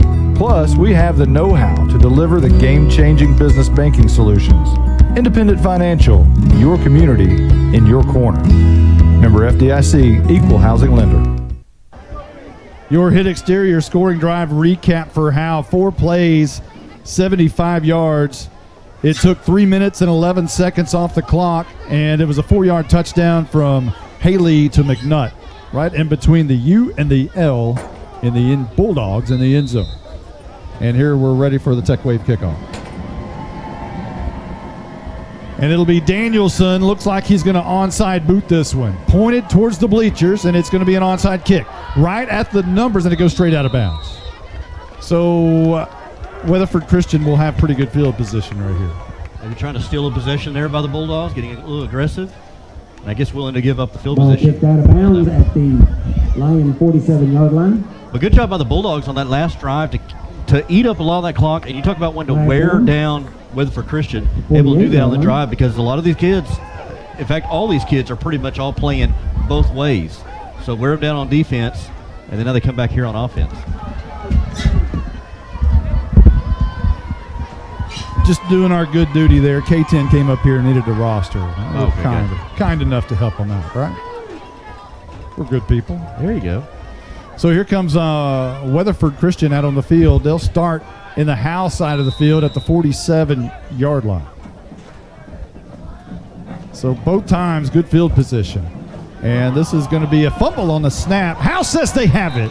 No indication yet. Carson Daniels is pointing that way, and still no official word from the officials. Howe is they're leaving the field. The defense, and they're jumping all over each other. It is Bulldog ball as a fumble by McCoy on the snap from his center, Boston Cox. And Howe has got the first turnover tonight. And that's a big one, right at midfield. Or at the 45, actually. And McNutt able to come up with the recovery, and we got a player down there for Weatherford Christian, which they can't afford to lose too many players. Only 18 members they brought over here, and you're right. They cannot afford to have any injuries tonight. Coach Jay making his way out there. And it looks like this might be a cramp. At least I thought they might be working on a cramp, but of course I'm Mr. Magoo, and there he goes. He's getting up, and that again is the quarterback McCoy, and he will limp off to the sidelines. Let's hope that young man is okay. They need him at quarterback tonight for sure. So the Bulldogs with the big turnover, and they'll start at their own 45, Because I've been looking for him. moving left to right. So we'll see what Howe does here on this next possession. Well, a chance here to capitalize on the turnover here. That's what good football teams do, is take advantage of the turnover and turn it into points. So Haley and Daniels come back out in the backfield. Shotgun formation as always. 2 receivers either side. Waiting on the snap. Haley drops back 3 steps quickly on the screen to Ryan Huff, and he's hit immediately as he went to catch the ball. The ball came out, but that's an incomplete pass. It'll be 2nd down and 10. Got a jailbreak screen, middle of the field there, and coming there was Blake Hyde to blow that up. And Huff, I don't know if he would have been able to catch it, maybe a little off target, but as soon as he caught the ball, there was Hyde there to blow that thing up. I think that was actually O'Donnell. Was that O'Donnell? It was O'Donnell. I could be wrong. I'm always 6, wrong. 8. The single numbers look the same. There's Daniels again on the loose, looking for a block, and he gets a good block by Jones. And a first down run by Carson Daniels on the other side of the field to the 43-yard line. Well, Carson Daniels needed this. The Howe Bulldogs needed this. That offense, they got to get that running game going to help kind of support and kind of help play off the passing game of the Bulldogs. Good to get to see the running game going. First down and 10, left to right. As Daniels and Haley in the backfield, 4:42 on the clock. We're in the first. We have a tie ball game, but Howe has the ball on the Weatherford Christian side of the field. Haley, Daniels again over right tackle this time. He's caught right at the line of scrimmage. Might have lost a yard. Maybe lost a half a yard. Draw up the middle there. Good job there by, I believe, Boston Cox and maybe Blaine Ditto there to shed their blocks and take Daniels down at his ankles. 2nd down and 10. We're at Bulldog Stadium on a Thursday night, and Howe's looking for points to break this 7-7 tie. 4:04 on the clock. Haley drops back 3 steps, looks right side, throws. Huff a little bit too high, incomplete as it rolls out of bounds. He was covered up by Ezra Jackson, and it'll be 3rd down and 10. Jackson had pretty good coverage on Huff, and again, it didn't, as you said, it didn't help that the pass was a little bit off target. And they're only rushing 3 and dropping back 8. Kind of anticipating the pass here for the Bulldogs. So Daniels will stand to the right of Haley in the gun. Drops back 3 steps. He's going to be flushed out of the pocket. This time he escapes a sack. Throws it down the field. Jones wide open at the 20. First down inside the 15. He's hard to bring down. Finally, 3 white jerseys bring him down at the 10-yard line. Got a little bit of rush, felt some pressure, flushed out in the pocket, then rolled to his left. And again, his patent just lofted that nice touch there, and Jones wide open. Haley sees the field so well. That's why he does so well as a point guard. He sees the court so well in basketball. He does the same thing out here as the point guard on offense. It's like you said, like Jason Kidd on a point guard on a basketball floor. Like you said, sees the whole thing, sees where everybody is. Very special. Pistol look with Daniels behind Haley. A toss right side. That's actually Rattler to the edge, and he's going to be brought down. His feet were taken out from under him by Ezra Jackson at the 10-yard line. No gain. It'll be 2nd down and 10. I want to see Rattler in there. I want to see what he could do as they gave Daniels a blow, and Daniels is back in there. But good job there by the Lion defense there to as Rattler tried to go wide. They had to take him out. I'm calling for a window right here. I cannot see that end zone. Somebody please get me a window. Can't see the scoreboard. So now we're going to hang outside. I want to see if we can figure out a way to see down here. Haley in the gun, Daniels to his left, and they're going to give to Daniels to the right, and he surges his way. It's going to be close. Is he in? No, he's down at the 1 yard line. Daniels had a lane on the right side of Malin Walker, the center, The 1 yard line. and it was good for 9 yards Yeah, to the he, one. he plowed his way up there. He lost his helmet, so he's going to come off the field. So Rattler will come in. Rattler may get the handoff and get the touchdown, and Daniels did all the work. Yeah, I know. That happens in the NFL. a Yeah, lot. I know. Daniel's losing his helmet at the wrong time. Another pistol look with Haley All 7th grade. and Rattler. Haley's going to sneak it in, and now the flag is down. Haley, a touchdown, but they're going to say no. We have a penalty flag. They're going to call it this one against Howe. Looks like he's called a legal motion, legal procedure there against, or legal shift, I'm sorry, against the Bulldogs. What do we got, Carson Daniels? I mean, Carson Grogan. Grogan. It is a legal shift against Howe. So that'll back it up. Penalty is marked off against the Bulldogs. That 5-yard could be penalty. a huge penalty. Well, they try to hurry up the line there, Haley, and try to sneak it in, but got called for the illegal shift. Rattler's still in the game, and Daniels in the game. Is that right? I do see both, don't I?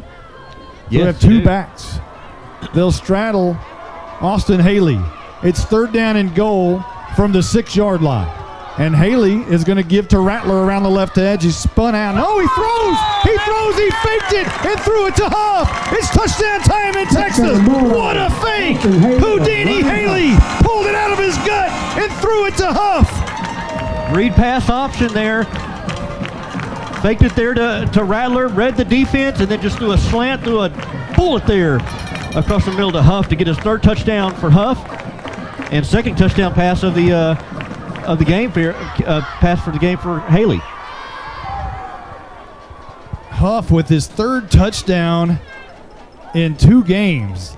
Danielson's kick is up, and it is true. And Howe takes a 14-7 lead in the first quarter with 1:21 remaining in the first. We'll be right back.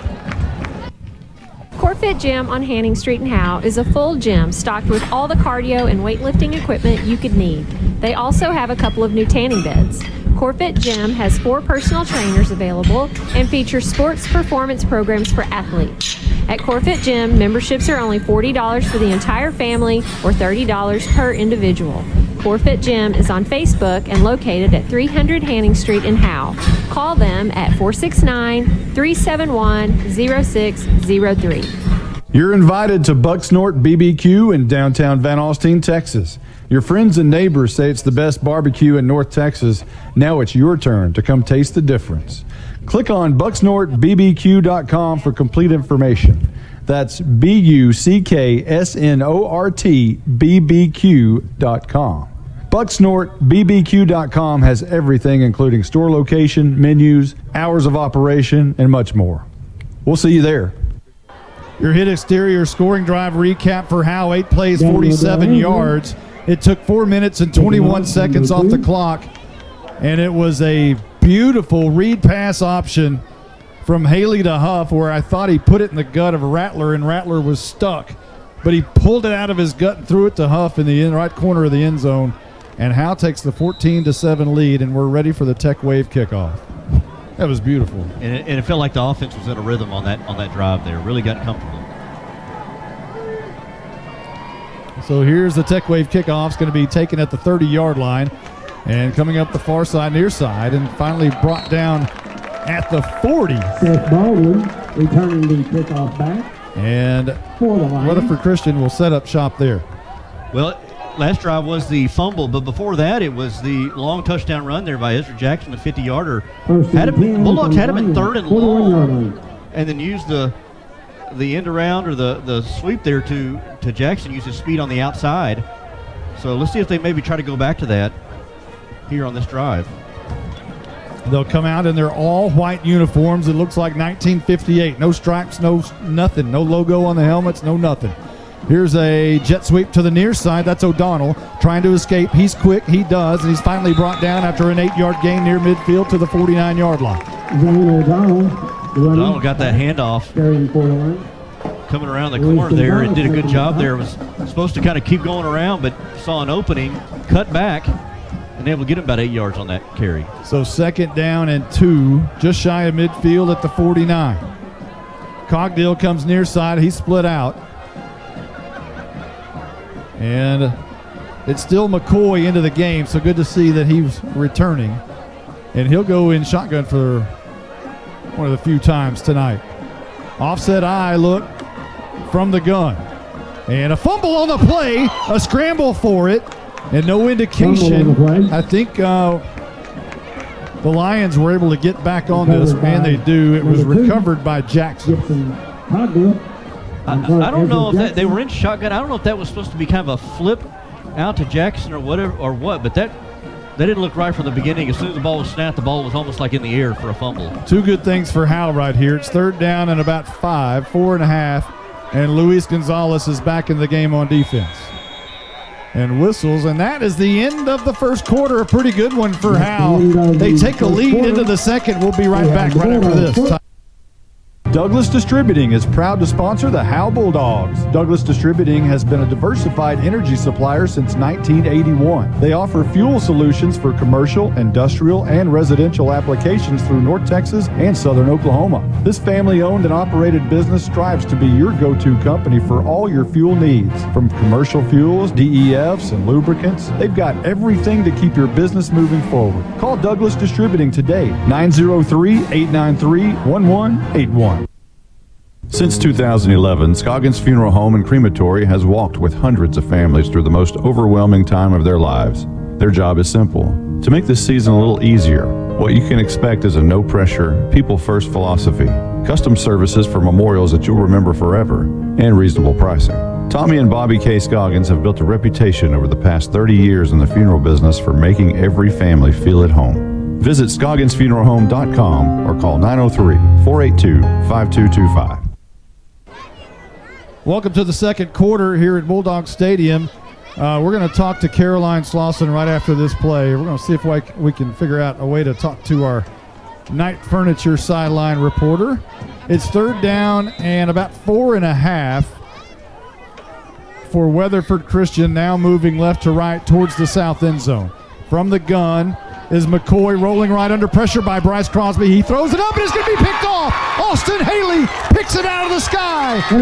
And Howe will take over at their own 42-yard line.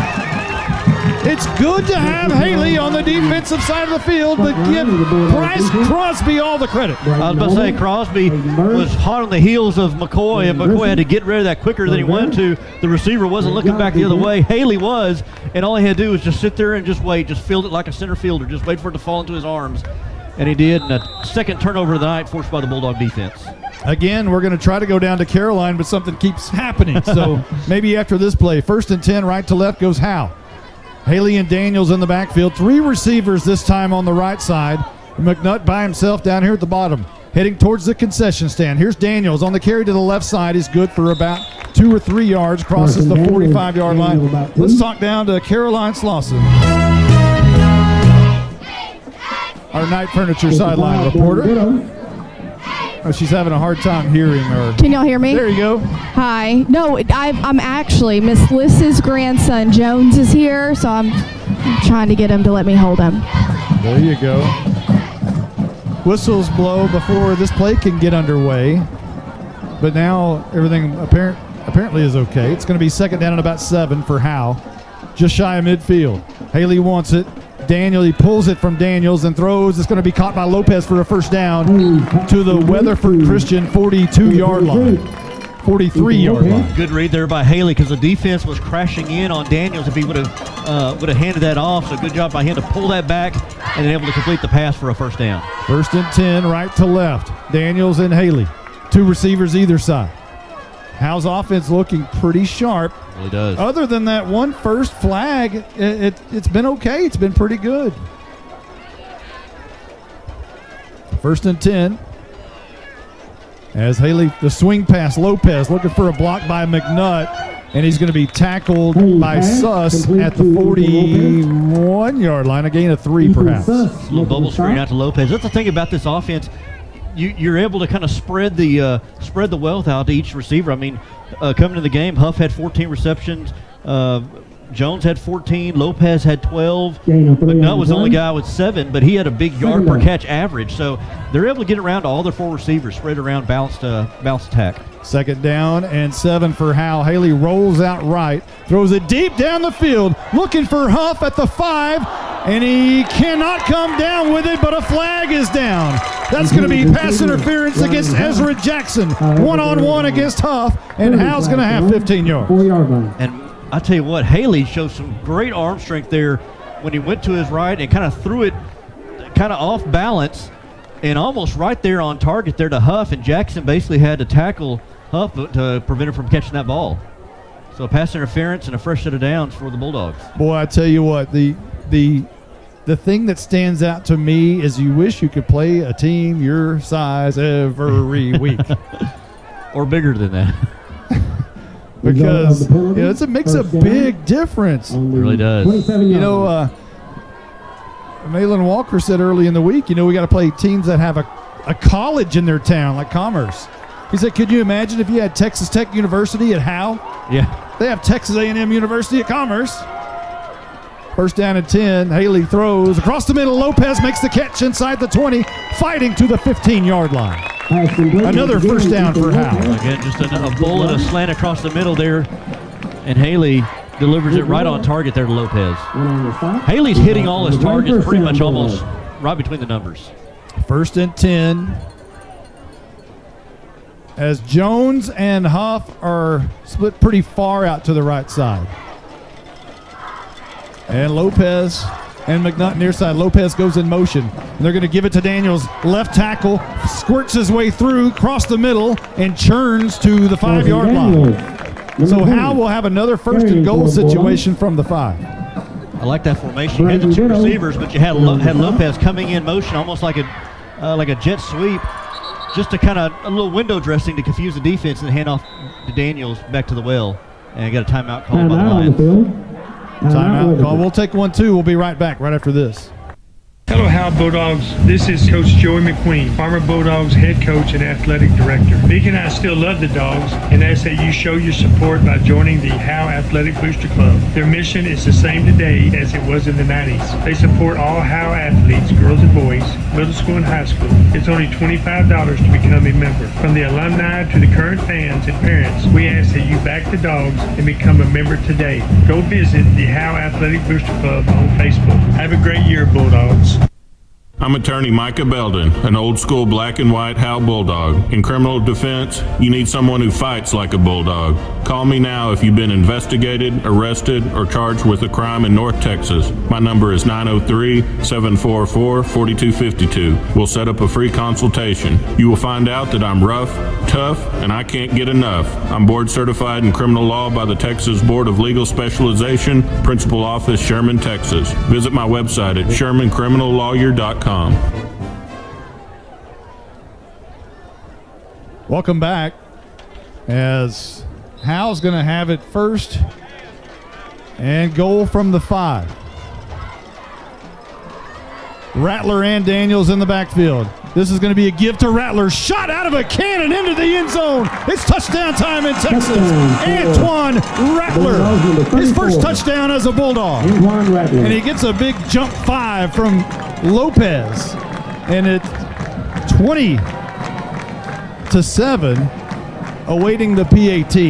I've noticed that when they get kind of inside the 10-yard line, they like to use 2 running backs, put Rattler and Daniels. That time, Daniels was helping lead the way, blocking there for Rattler. He gets his 1st touchdown as a Bulldog. Danielson to step it off, Haley to hold, trying to make it 21. Snaps on the tee, the kick is up, and the kick is no good. It sails to the left. It stays 20-7. We're in the 2nd quarter at Bulldog Stadium on a Thursday night. 8:57 left to go in the 2nd. We'll be right back. If your air conditioner broke down, would you call an expert auctioneer? Open up the air conditioner. Can I get a wrench? Looking for a wrench in the toolbox. Looking for a wrench. Screwdriver. Got a screwdriver. Yeah, no. You'd call the real air conditioning experts, Baker Air Conditioning and Heating. If you've heard you need expensive repairs, get a second opinion with Baker Air Conditioning and Heating, who have over 50 years experience here in Howe. Call 903-532-6255 or see them at 215 Denny Street. License number 004693C. This is more than a bundle. This is way more than a combo deal. It's your sanctuary, your home field. It's where everything happens. This is your home, your car, your memories. And you want to be sure they're protected with home and auto insurance. As your State Farm agent, I get it. That's why I'm here to help life go right. My name is Ed Meacham, and I'm your Howe State Farm agent. Give me a call at 903-892-3923 or on the web at MrEdInsurance.com. Your hit exterior scoring drive recap for Howe: 7 plays, 57 yards. It ended on a 5-yard touchdown by Antoine Rattler. It took 2 minutes and 54 seconds off the clock, which brings us our new score, 20-7. That's your hit exterior scoring drive recap. The Tech Wave kickoff is going to be taken at the 35-yard line by O'Donnell, and he escapes a tackle, and he makes his way across midfield into Howe territory, but finally being wrestled down at the Howe 40-yard line by Brusso. Zane O'Donnell. It's a hard, tough kickoff return That's there. a run back. O'Donnell. And gives them pretty good field position here. Defense takes the field. So they'll take it with 8:48 remaining on the second quarter clock, trailing Howe 20-7. The main thing for Weatherford Christian is they're going to have to hang on to the football. They've had 2 turnovers on their last 2 possessions. Well, credit the Bulldog defensive line. They're able to get pressure and just cause havoc back there. You had Gonzalez there. You had Bryce Crosby earlier. And so a chance for Coach Cox to kind of pull the troops together and put some kind of a game plan here together for this drive. Jaron Grisham into the game as Weatherford Christian taking their time. Timeout, Weatherford. Oh, they took it. That's why. Well, they took a timeout. That's their third and final timeout of the night, of the half. Tell you what, I'm going to open this door. It's getting kind of toasty in here. Did you say it was, what was the temperature outside? Mid-80s maybe? Low 80s?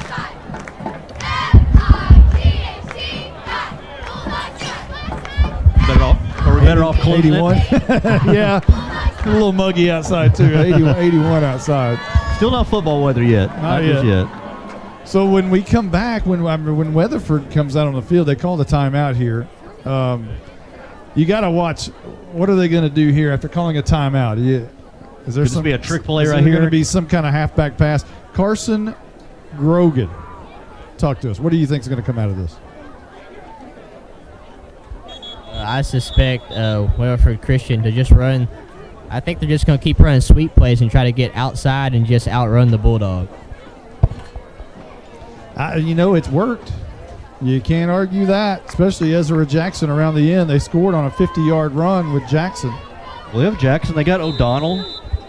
They've got some tough runners. These guys can fly in open space. First down and 10. They come back out on the field. Moving left to right from the Howe 40. Man goes in motion. A blitz. Howe may have jumped a little early, or maybe they were drawn off. But a blitz was shown by Bryce Crosby. We'll have to see what it is.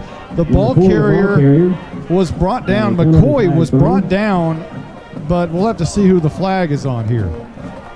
I think that's going to be on Crosby. It is on Crosby. He tried to time the snap. It just came flying through. Oh, the air's on. Oh, yeah. The air just came on. So it'll be 5 yards, and it'll still be 1st and 5 at the 35-yard line. Howe was showing blitz right there and got caught. Man in motion, and this is going to be a keeper by McCoy up the middle. He's going to surge towards the first down marker. Hunter McCoy. Not enough, but just a couple of yards short. Charlie Vera making the stop. 32-yard line is where they'll spot it, needing to get to the 30. But there's some kind of cadence issue up front. Are you noticing that the Bulldogs are kind of jumping a little bit? Yeah, the Bulldogs smell blood. I mean, McNutt and Crosby are coming through like heat-sinking missiles. I mean, just timing the snap almost. And I thought for a moment one of them is going to be offsides again. Yeah. 2nd down and 2. McCoy sends O'Donnell in motion, a handoff up the middle, and hit hard. But I think he's going to have enough for the first on forward progress. But it's going to be Bryce Crosby on a big hit along with Luis Gonzalez, but they'll move the sticks as he just got to the 30 before Crosby knocked him backwards. There's the handoff just right up the gut, and he needed 2 and got 3, and he had to pay the price to get that 3rd yard. That was Blake Hyde on the carry, the fullback, just right up the middle. First down and 10 for Weatherford Christian, left to right. And the Lions are smelling blood here. Shotgun look, or pistol look, and this is Jackson getting the carry. No, they fake it to him, and McCoy keeps it himself on the read option. Quarterback keeper. And he's going to gain 2, perhaps to the 28-yard line. Yeah, I thought Jackson had there for a second, but yeah, McCoy with the keep, and then with the big takedown there to sling him down was Colin Young for the Bulldog defense to take him down.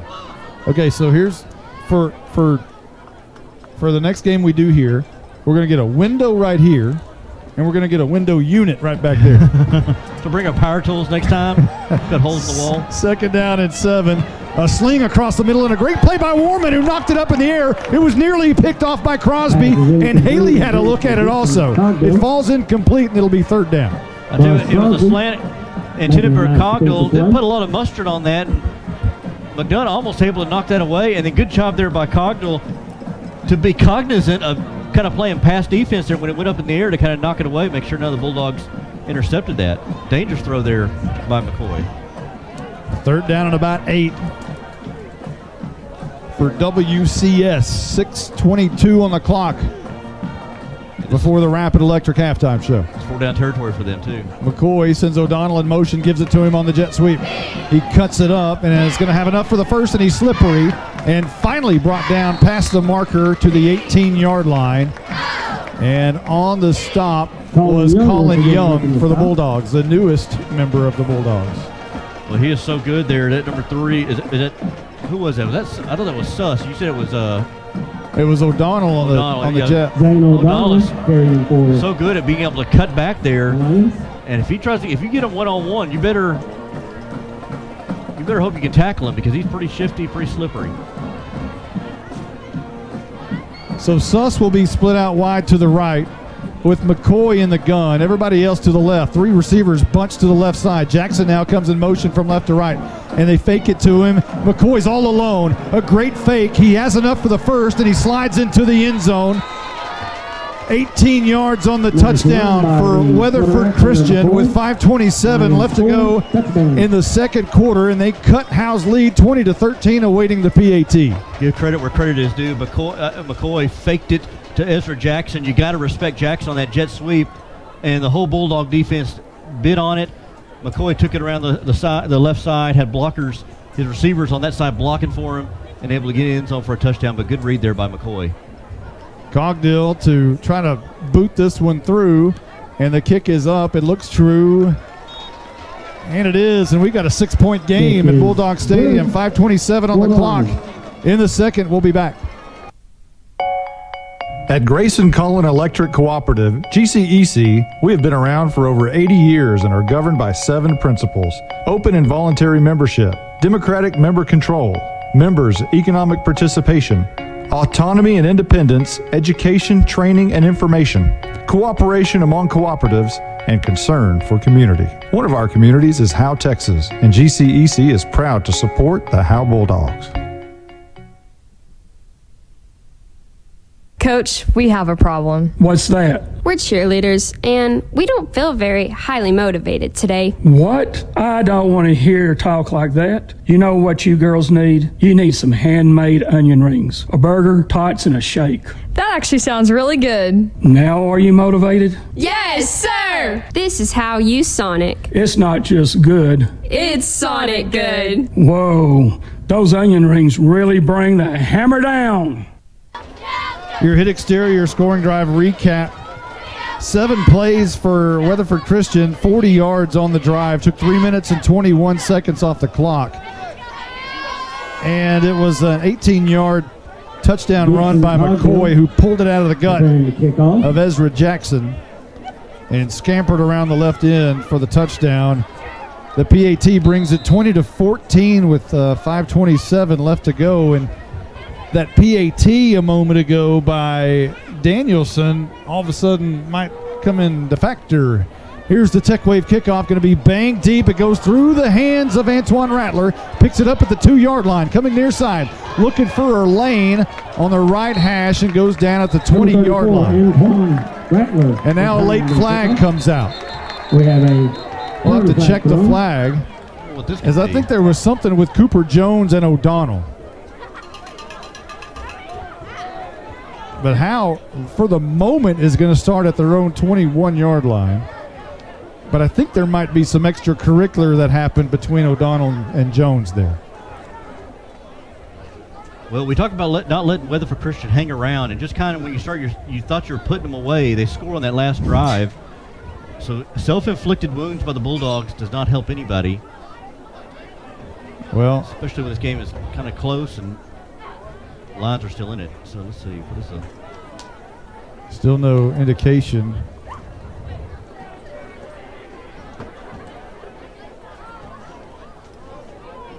Here we go. It's going to be against Weatherford Christian. Unsportsmanlike conduct. And I think it was O'Donnell. We've seen some film of O'Donnell pushing kids down. I think that might have happened right there late in that play. Jones might have got pushed down to the turf, and he got caught this time. Yeah, and maybe so. So that kind of muff kickoff there by Rattler ends up being not being an issue right now, as they'll start at their own 34-yard line. So decent field position. 36-yard line, excuse me.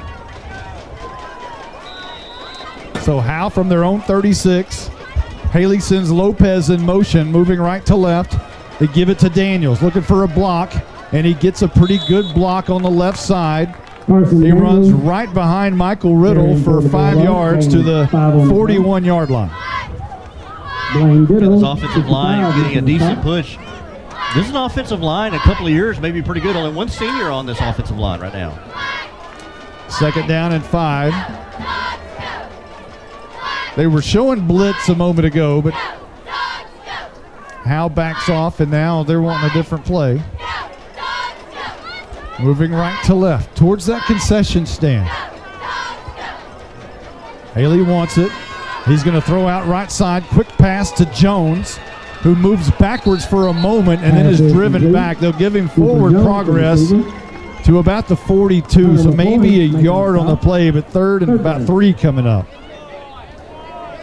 I think if Jones would have caught it and immediately went forward, he might have had enough for a first, but he stopped and went back for just a second, and that allowed the defense to come to him. Well, he stopped. At 3 white jerseys all around him to give them time to pursue him. He could have maybe used his strength and brute to go an extra couple of yards, maybe get the first down or at least close to it. 3rd down and 3 is both backs. Rattler and Daniels are in, and this will be Daniels over the left side, and he's going to cut and be close to the first down. I'm not sure he's got it, but it's going to be very close. And now the head linesman says, yes, move the sticks. And that'll mark it at the 46-yard line. The officials tonight are from the Dallas chapter. The referee is Nathan Maxson. The umpires Clifford Peacock. The head linesman Timothy Witt. The line judge Tommy Gillian.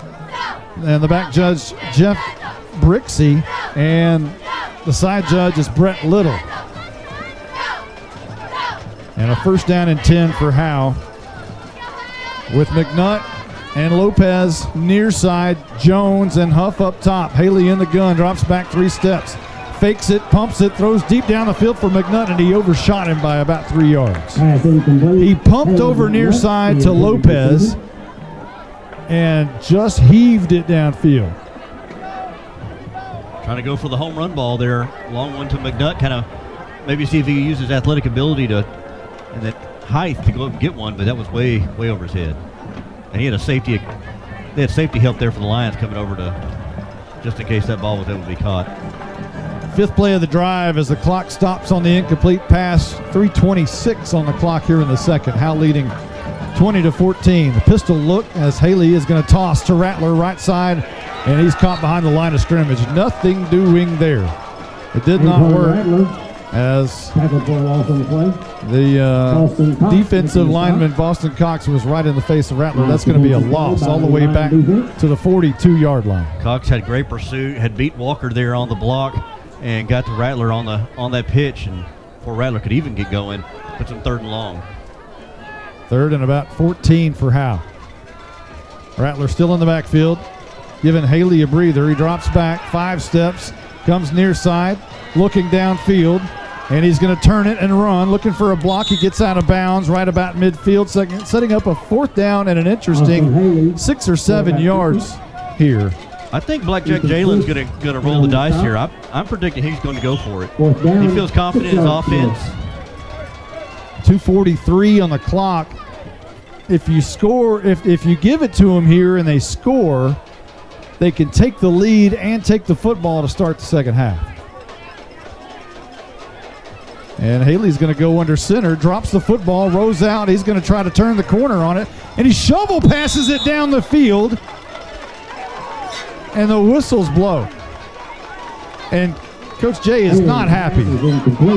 Not happy with something. And it's not the officials. It's with one of his players.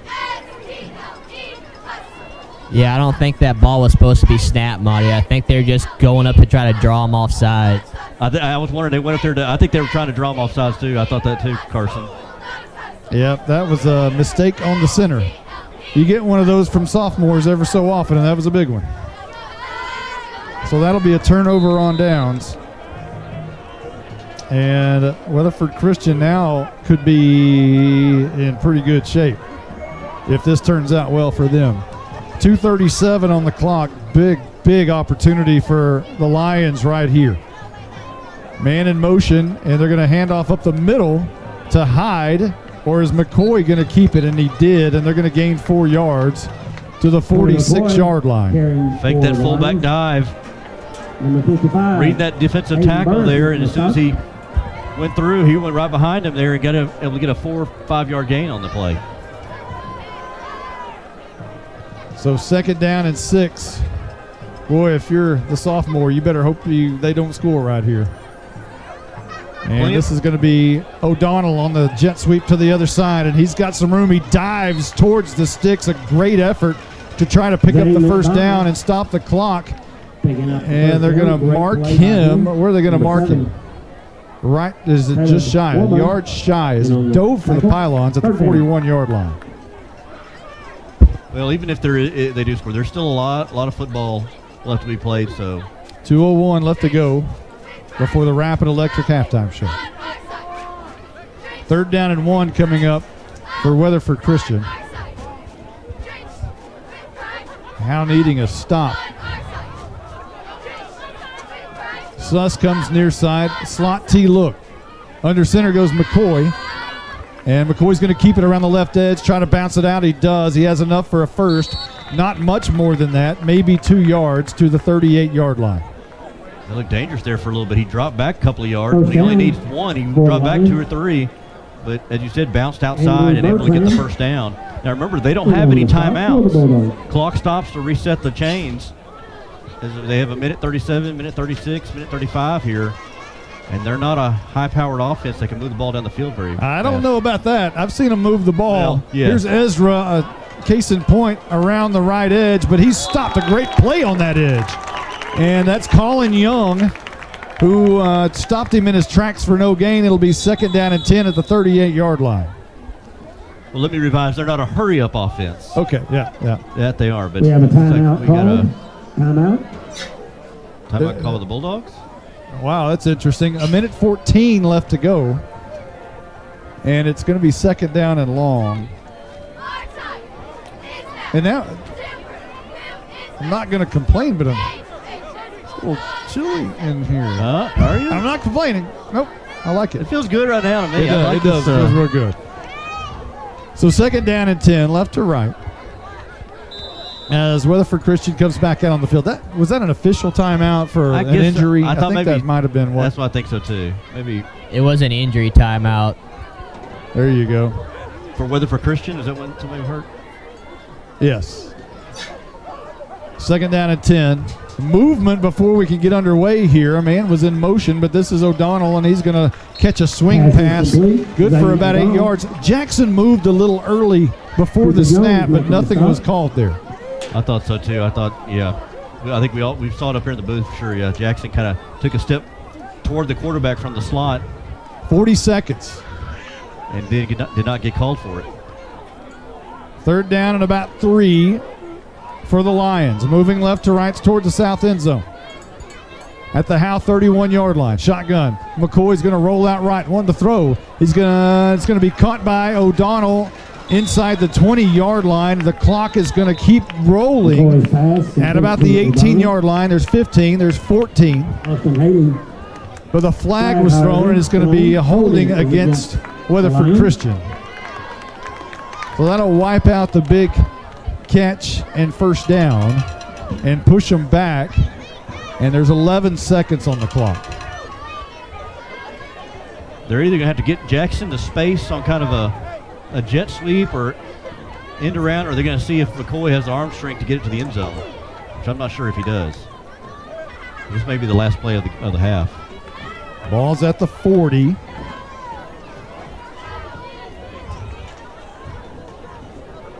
It'll be third down and 12, but like you say, Justin, there's 10 seconds on the clock. And a timeout's been called by Howe. We're going to keep it here. So, if you're Malin Walker right now, are you feeling a little nervous? Maybe a little bit, but like I said, I mean, he's only a sophomore, and there's still a half of football left to be played. So, and he's played good this year. He really has, especially again with those trying to draw him off sides, the free plays. Him and Haley have been like Peyton Manning and Jeff Saturday, or Stepnoski and Aikman down there with those trying to draw them off sides, those free plays. But they're just some miscommunication there on that one. So it's second down and 12 and a long timeout. Of course, we asked for full 60s tonight, so we appreciate the officials allowing us to do that. Again, 20-14 here in the second quarter before the Rapid Electric halftime show. There's 9 seconds on the clock now. So we lost a second. Yeah. The timeout call lost us. Hey, let's. Not complaining? No. Can you wind it down? Can we just put one up there? So here we go. Weatherford Christian with 9 seconds remaining before the Rapid Electric halftime show. Second down and 12. O'Donnell goes in motion as McCoy is in the gun. 2 backs. He is going to roll out to the far side under pressure. Throws it up and throws it away. It's incomplete. That leaves 3 seconds on the clock. But is there a flag? There's intentional grounding against McCoy and Weatherford Christian, and that is a loss of down. Called against the Lions. So, one play. Regardless, we got one play. I'm sorry, they waved it off. They waved the flag they waved it off. Yeah. I thought that was intentional grounding too. I didn't see a receiver in sight, but I guess he got it out of the pocket and will throw it away or get it past the line of scrimmage. One last play, 3 seconds on the clock. It's third down and 12. And we'll see what they have up their sleeve right here. The Weatherford Christian Lions.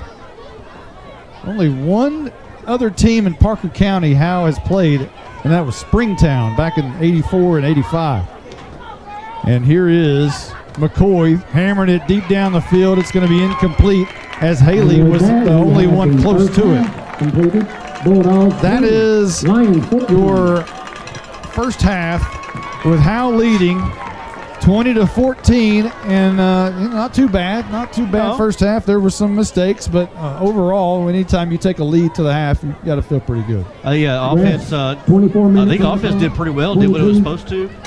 Defense still trying to kind of figure out the game plan here on the slot T type of offense that Weatherford runs. 24. But overall, I think they can make some adjustments during halftime, and I think they'll be okay in the second half. We got we've got the Rapid Electric halftime show. We've got interviews from the Bandsman of the Week, and we got an interview with the Howe ISD Employee Spotlight of the Week. We'll let you do that right now. We'll be back on the backside. I'm attorney Micah Belden, an old-school black and white Howe Bulldog. In criminal defense, you need someone who fights like a bulldog. Call me now if you've been investigated, arrested, or charged with a crime in North Texas. My number is 903-744-4252. We'll set up a free consultation. You will find out that I'm rough, tough, and I can't get enough. I'm board certified in criminal law by the Texas Board of Legal Specialization, Principal Office, Sherman, Texas. Visit my website at shermancriminallawyer.com. If your air conditioner broke down, would you call an expert auctioneer? Open up the air conditioner. Can I get a wrench? Looking for a wrench in the toolbox. Looking for a wrench. Screwdriver. Got a screwdriver. Yeah, no. You'd call the real air conditioning experts, Baker Air Conditioning and Heating. If you've heard you need expensive repairs, get a second opinion with Baker Air Conditioning and Heating, who have over 50 years experience here in Howe. Call 903-532-6255 or see them at 215 Denny Street. License number 004693C. This is more than a bundle. This is way more than a combo deal. It's your sanctuary, your home field. It's where everything happens. This is your home, your car, your memories. And you want to be sure they're protected with home and auto insurance. As your State Farm agent, I get it. That's why I'm here to help life go right. My name is Ed Meacham, and I'm your Howe State Farm agent. Give me a call at 903-892-3923 or on the web at MrEdInsurance.com. At Grayson Cullen Electric Cooperative, GCEC, we have been around for over 80 years and are governed by 7 principles: open and voluntary membership, democratic member control, members' economic participation, autonomy and independence, education, training, and information, cooperation among cooperatives, and concern for community. One of our communities is Howe, Texas, and GCEC is proud to support the Howe Bulldogs. Listening to the Rapid Electric Halftime Show. Don't get shocked. Call Rapid Electric at 903-421-8100. Today's Pride of Howe Bandsman of the Week is brought to you by 4A Automotive. Now let's join Monty Walker with this week's Spotlight member of the Pride of Howe. This week's Bandsman of the Week is Kaylee Lavin. You're a part of the color guard. Now, is that a part of the band still, or do you play instruments? How's that work? Yes, sir. It is still a part of the band. So on Friday nights, the entire time we are in the stands playing our instrument with the stand tunes. But during halftime is when we go ahead and participate in the color guard part. And after marching season is over, we do play our instruments for concert season. So color guard, fill us in on all that. So color guard is really amazing because we interpret the music through movements and really show how it all comes together and the way we move our flags. And this year we have a lot of cool props and we're doing flips in the air, and sometimes we get to have rifles, so it just brings it all together. Now the show this year is Crazy Train. What's the coolest part about that? So we've just started doing Crazy Train, so we don't have that much a part of it yet, but we have a lot of small movements that go to the exact beat, and Ethan is going to have a really cool, creepy part in it. Very nice. Okay, so what else are you involved with at Howe High School? So I'm in a few sports. I am in volleyball and powerlifting, and I am also a part of One Act as well as Winter Guard. Let's talk about One Act a little bit. Y'all have had a lot of success over the past several years. Talk about that.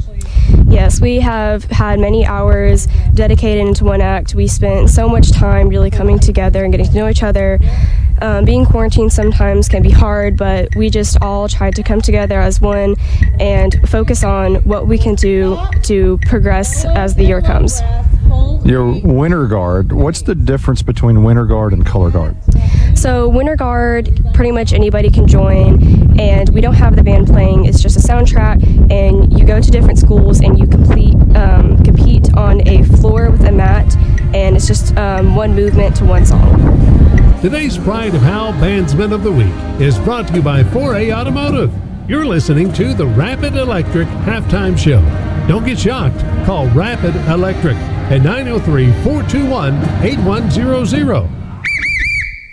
Coach, we have a problem. What's that? We're cheerleaders, and we don't feel very highly motivated today. What? I don't want to hear talk like that. You know what you girls need? You need some handmade onion rings, a burger, tots, and a shake.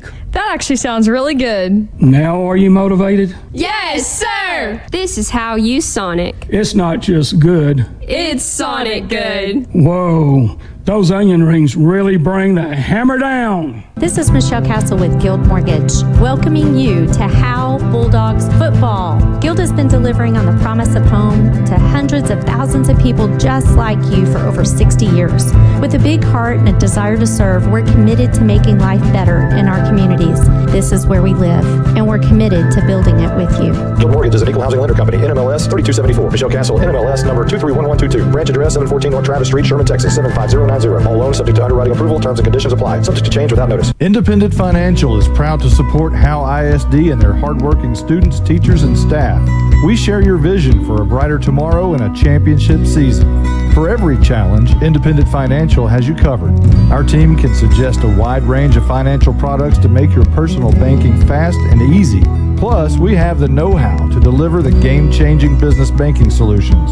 Independent Financial, your community in your corner. Member FDIC, equal housing lender. Corfit Gym on Hanning Street in Howe is a full gym stocked with all the cardio and weightlifting equipment you could need. They also have a couple of new tanning beds. Corfit Gym has 4 personal trainers available and features sports performance programs for athletes. At Corfit Gym, memberships are only $40 for the entire family or $30 per individual. Corfit Gym is on Facebook and located at 300 Hanning Street in Howe. Call them at 469-371-0603. You're listening to the Rapid Electric Halftime Show. Don't get shocked. Call Rapid Electric at 903-421-8100. Today's Howe ISD Employee Spotlight is brought to you by 4A Automotive. Now let's join Monty Walker with today's Howe ISD Employee Spotlight. This week's Howe ISD Spotlight is Melanie Noble, and she's the Intermediate School Teacher of the Year a year ago. Talk about that. How big of an honor was that for you? Oh, that was a huge honor, especially with all the great teachers that I work with every day here at Howe Intermediate. I was shocked and just completely honored to get that, and all the mentors that I've had, throughout all my time teaching, I just owe it to them, the things that I've learned. So how long have you been in the district? This is my 3rd year in Howe. How do you like it so far here? I love it. I love it so much. The families here, the students here, my coworkers, my administrators are amazing. I don't think that I could ever leave. I know I couldn't. Where'd you grow up? Cypress, Texas. It's right outside of Houston. And what made you decide to get in the field of education? Actually, I didn't go to college to be a teacher. I always had it kind of in the back of my mind, but when I graduated and got into, that desk 9-to-5 job, I decided that wasn't for me to just sit behind a desk all day. So I went and got into teaching and haven't looked back ever since. So where was your first teaching job? It was in Aldine ISD, and it's just right outside of Houston ISD. So what is it about Howe ISD that keeps you here? You say you don't want to ever leave. You can't imagine leaving. So what is it? It's the small town, the parents, the people. I love that, I'm here on campus with my 3 kids. So I love every single thing about it. The things that we do, going to my students' games. I love it. You probably have 1,000 stories about students. Is there one that just stands out? So when I had my kids, I took 6 years off from teaching and slowly got into working part-time at a preschool as the pre-K teacher. And we were having circle time one day talking about how it was at a private church school, how Jesus is in your heart. And one of the cutest little boys, he starts touching his heart and he goes, I don't feel him. So I just love that story. It's one of my favorites. Well, we all feel him, I believe. So an interesting fact here, you have triplets and you were on TV because of it. Talk about that. right after I had them, the hospital was so excited that there were triplets born on New Year's Day at 12:03, 12:04, and 12:05. So we were one of the first babies in Plano to be born. And they came in and asked me questions, and it was pretty embarrassing. So I have tried to find the video now, and it's gone because it was, 8 years ago. But it was fun. It was an interesting, exciting time. Everything's on YouTube. I bet you can find it. I've tried to find it. And I can't. If you can find it, let me know. But oh my goodness, so embarrassing. So that is your Howe Intermediate School Teacher of the Year, Melanie Noble. Today's Howe ISD Employee Spotlight is brought to you by 4A Automotive. You're listening to the Rapid Electric Halftime Show. Don't get shocked. Call Rapid Electric at 903-421-8100. You're invited to Bucksnort BBQ in downtown Van Alstyne, Texas. Your friends and neighbors say it's the best barbecue in North Texas. Now it's your turn to come taste the difference. Click on bucksnortbbq.com for complete information. That's bucksnortbbq.com. Bucksnortbbq.com has everything, including store location, menus, hours of operation, and much more. We'll see you there. Douglas Distributing is proud to sponsor the Howe Bulldogs. Douglas Distributing has been a diversified energy supplier since 1981. They offer fuel solutions for commercial, industrial, and residential applications through North Texas and southern Oklahoma. This family-owned and operated business strives to be your go-to company for all your fuel needs. From commercial fuels, DEFs, and lubricants, they've got everything to keep your business moving forward. Call Douglas Distributing today, 903-893-1181. Since 2011, Scoggins Funeral Home and Crematory has walked with hundreds of families through the most overwhelming time of their lives. Their job is simple: to make this season a little easier. What you can expect is a no-pressure, people-first philosophy, custom services for memorials that you'll remember forever, and reasonable pricing. Tommy and Bobby K. Scoggins have built a reputation over the past 30 years in the funeral business for making every family feel at home. Visit ScogginsFuneralHome.com or call 903-482-5225. This is Coach Jim Fryer, former Bulldog head coach and athletic director. Connie and I still love the Dogs and ask that you show your support by joining the Howe Athletic Booster Club. Their mission is the same today as it was in the 80s. They supported all Howe athletes, girls and boys, middle school and high school. From the alumni to the current fans and parents, we ask you to back the Dogs and to become a member today. This is Coach Jay. Visit Howe Athletic Booster Club on Facebook. Bulldog pride never dies. You're listening to the Rapid Electric Halftime Show. Don't get shocked. Call Rapid Electric at 903-421-8100. Now let's join Caroline Slauson and Justin White.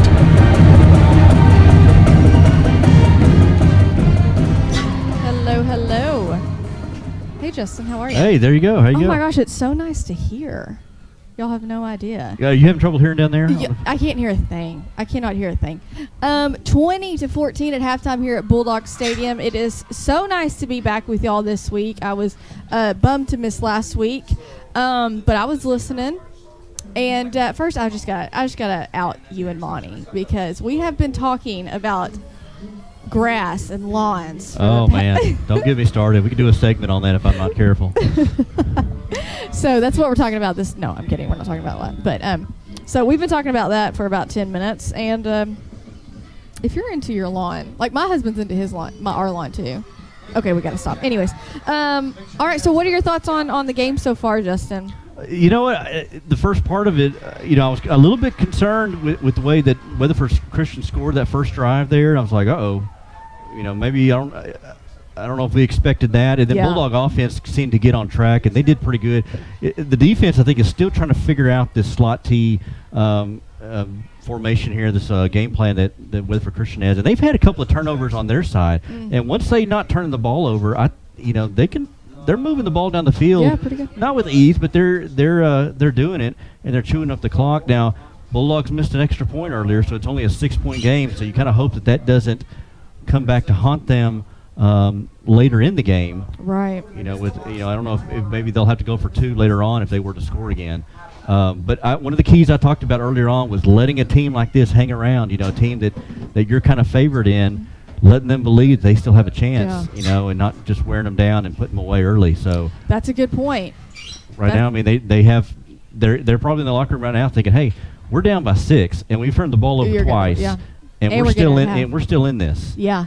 I agree. I think, but I do think the Bulldogs have a good chance. Just play smart, watch those penalties, and just keep doing what they've been doing. Austin Haley and Cooper Jones, they've been looking. I've been thinking we need to come up with like a name for the Haley Jones connection. Yeah. Because we'll be seeing that for what, a year or two? You and Monty, I've always thought are very creative with just things y'all come at names or just. I think you came up with Blizzard. I did. And so I'm going to see if y'all can do some homework. I would like to see with the running game like Carson Daniels and Antoine Rattler get that thing going. And that'd be a kind of a cool nickname to do something with Rattler and Daniels or Carson and Antoine or some kind of deal. Y'all need to do some homework. I'll be thinking. They just come to us. Yeah. That's what it is. But well, hopefully we can get something going right now with that. But right now it's been Daniels so far run the ball. He's run the ball really well. Hey, listen, if he can keep that helmet on, he'll be doing good. Absolutely. All right. Well, we'll take a break, come back with some. We do have some scores around the area, but don't know if we'll be interested in them. But a look at tomorrow night's matchup around the area. We'll be back from Bulldog Stadium.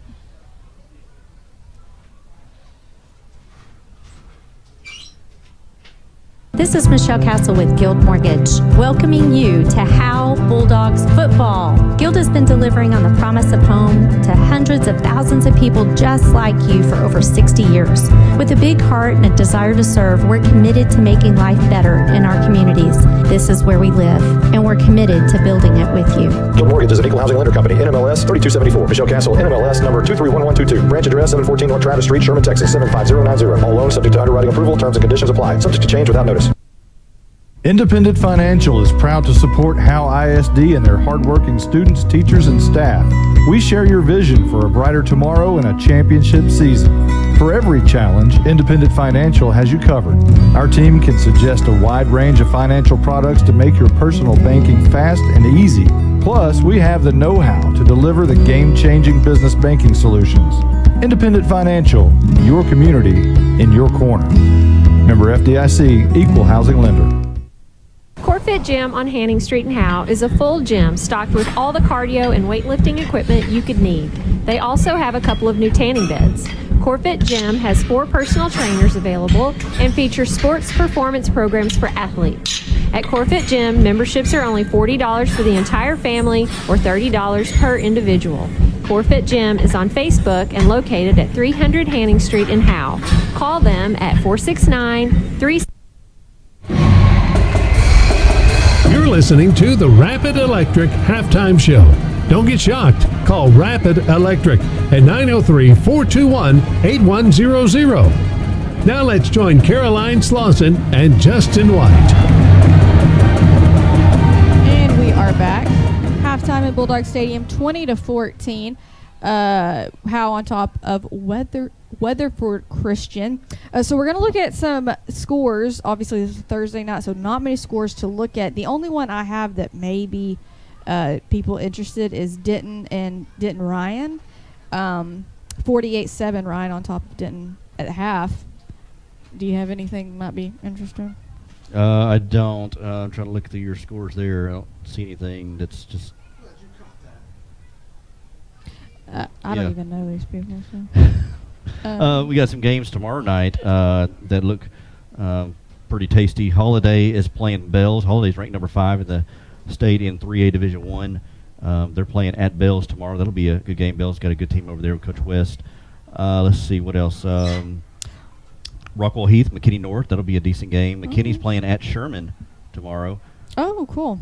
Gunner playing at Pilot Point. Denison at Lovejoy. And then Melissa, they're playing against Midlothian Heritage. Midlothian Heritage ranked number 4 in 4A. That'll be a good game. So some good non-district games here tonight before district starts here in a week or two for different teams. Cannot believe. For District 5, it'll be starting next week. Most of the teams are on a bye this week except for Howe, only because Howe had to cancel the game 2 weeks ago against Bells and want to kind of get this tune-up game in. Did you mention Gunner at Pilot Point? I did. Gunner at Pilot Point, Collinsville at SNS, Holiday at Bells.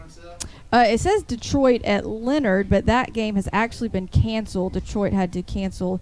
I'm assuming due to COVID. I don't know, but they have been canceled. That was actually Leonard's homecoming, so that's been moved to Blue Ridge. The week they played Blue Ridge.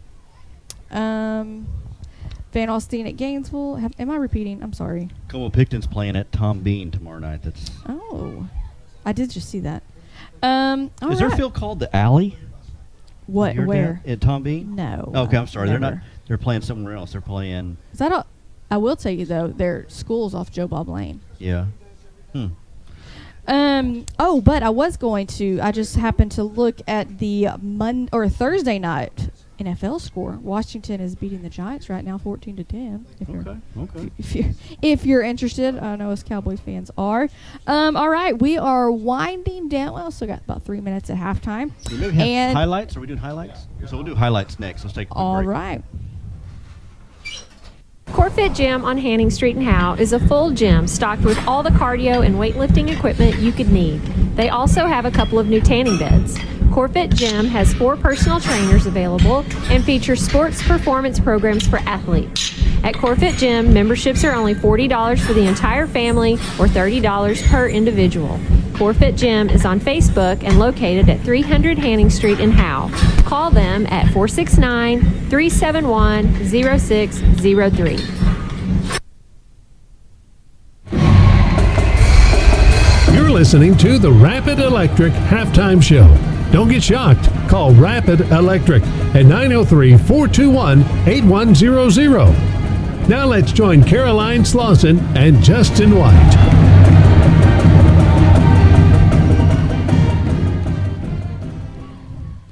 Welcome back. Monty Walker, along with the entire crew, Justin White, Caroline Slauson, Jake Roberts, and Carson Grogan. Our statistician Blake Burnett is off tonight. He's taking classes at Texas A&M Commerce. He's going to be a coach, so he's taking a lot of history classes tonight. So let's get started with our highlights for the first half.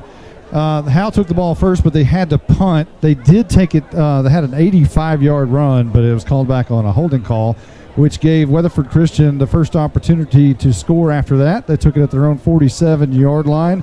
Or 40, yeah, they went they took it at the Howe 47, went 3 plays to score, took a minute 25 off the clock, and took a 7-0 lead on this 50-yard touchdown by Ezra Jackson. Ezra Jackson gets the carry on the jet sweep from one side to the other. He's got a lot of room, and he's fast. He's got the first down and more. Look out. Far side to the 20, to the 15, to the 10. Not going to catch him. That is a 50-yard touchdown for Ezra Jackson. And that gave Weatherford Christian the 7-0 lead with 8:51 left to go in the first. And then Howe took it right down. Actually, Howe got a fumble right after that.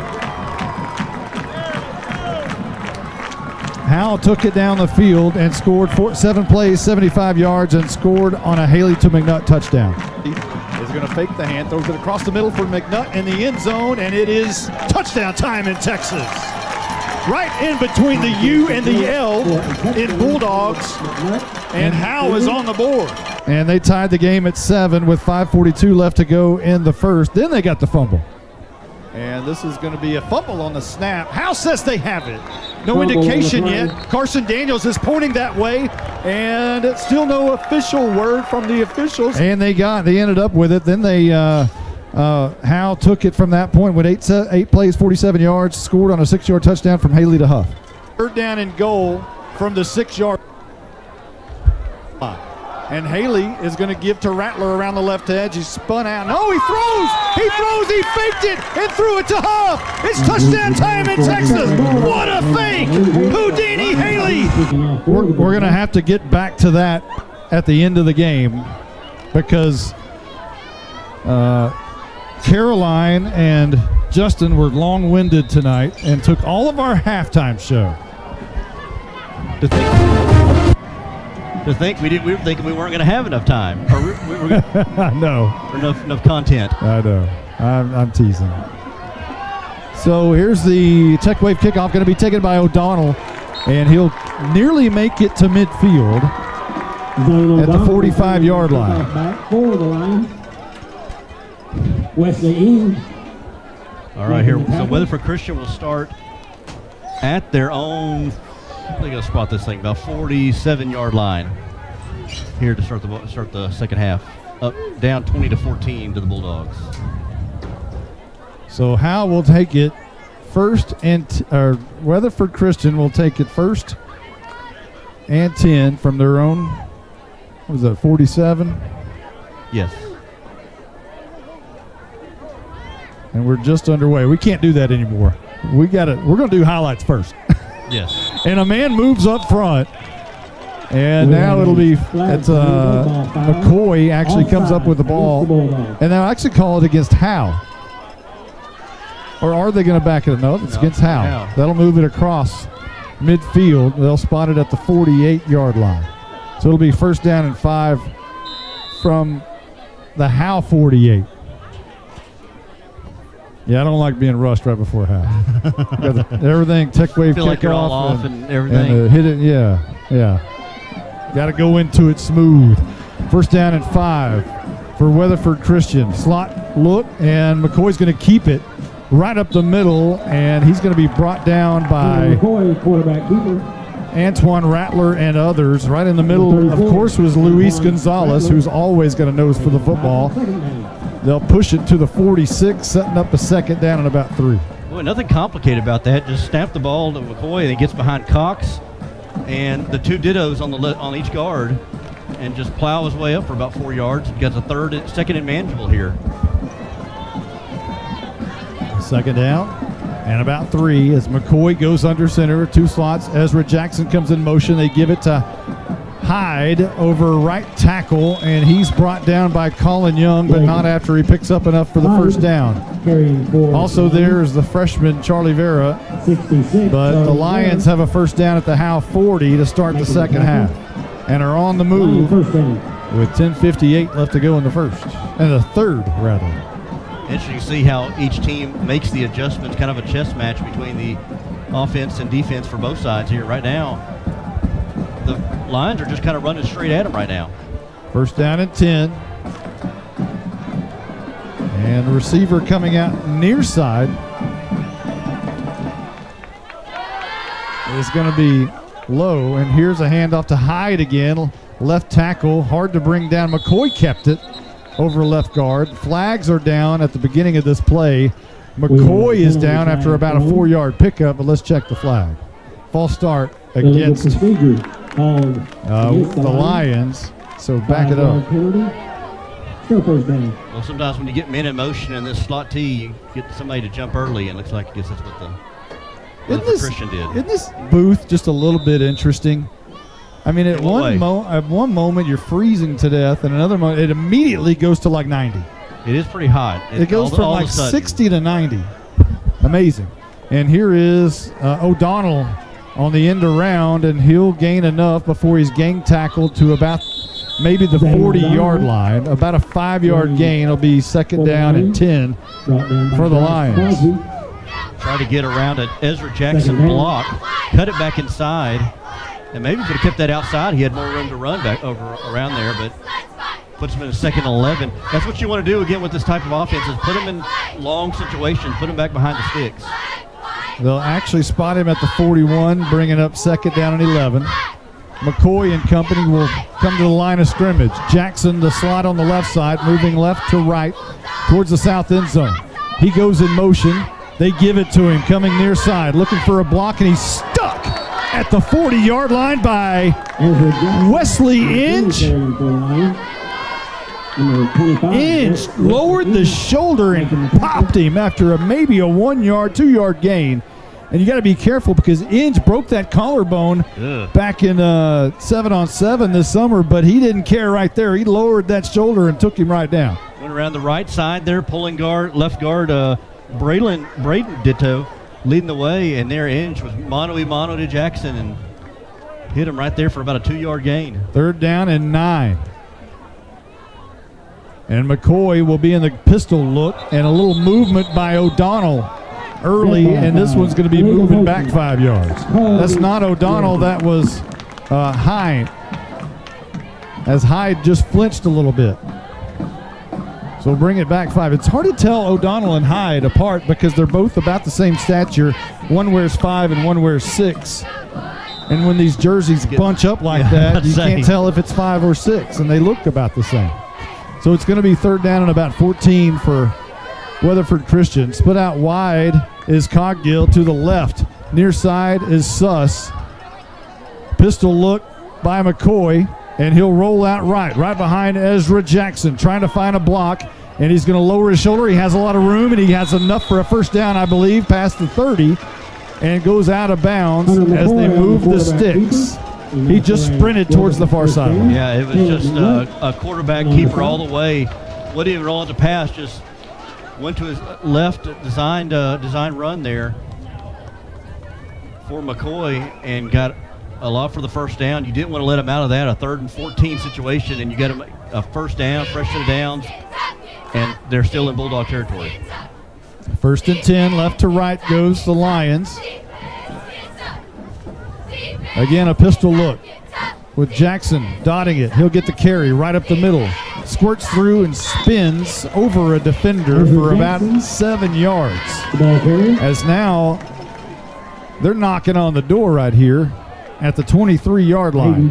They're starting to get some movement and they're finding lanes and holes here and kind of keeping the Bulldog defense off balance right now. And don't forget about the PAT early in the game that was missed, because should the Lions be able to score here, they can take the lead with the PAT. 2nd down and about 3.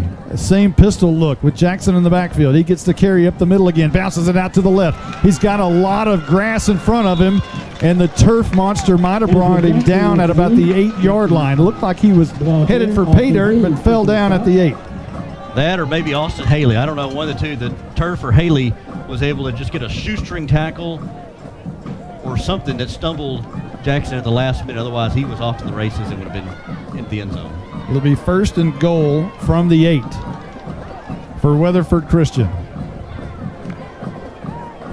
They split out. Suss wide to the right and Coggill way to the left. Pistol look with Jackson dotting it. They're going to turn around. Hand to Jackson. Bounces it out to the right side. He's gang tackled. A nice job right there by McNutt, and Gonzalez finished him off. It'll be a loss back to the 10-yard line.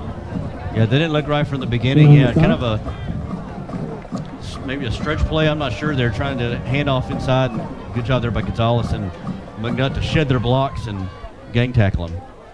So it'll be 2nd down and goal from the 10. Milking the clock a little bit here. 6:46 on the first quarter clock as they're playing keep away. The Lions are. It's usually what Howe does. Pistol look. Hand off to Jackson. Wants to go left, cuts it up the middle, and is brought down at about the 6-yard line.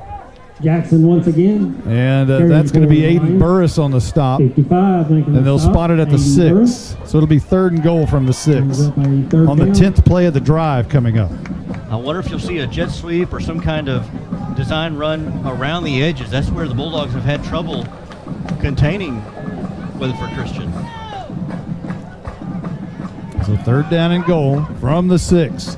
Still staying in this pistol look. Jackson dotting it right behind McCoy. McCoy's going to run this time. Rolls out right. He escapes one tackle, and he's got a lane to the right side. Dives forward, not in. He's at the 1. Hunter McCoy, quarterback. Or maybe the 2, and it's going to be 4th and goal from the 1 or 2. What are you going to do here? I think you go for it right here, and watch out for that quarterback sneak. Where they saw it maybe the first play of the drive, where they gets right behind his center and his guards and just plows his way through. Right now, he's going over to his coach to get the call. 18 on the play clock. 5:40 and rolling here in the first as Weatherford Christian has driven all the way down to the 1-yard line from the Howe 48. Big play right here. Huge play. 11th play of the drive coming up. 4th and goal from the 1, and a timeout has been called. We have a timeout by Weatherford Christian. We'll take 1-2, 5:23 left to go in the third. We'll be right back right after this.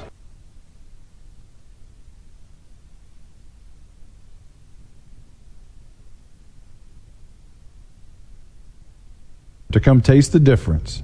Click on bucksnortbbq.com for complete information. That's bucksnortbbq.com. bucksnortbbq.com has everything, including store location, menus, hours of operation, and much more. We'll see you there.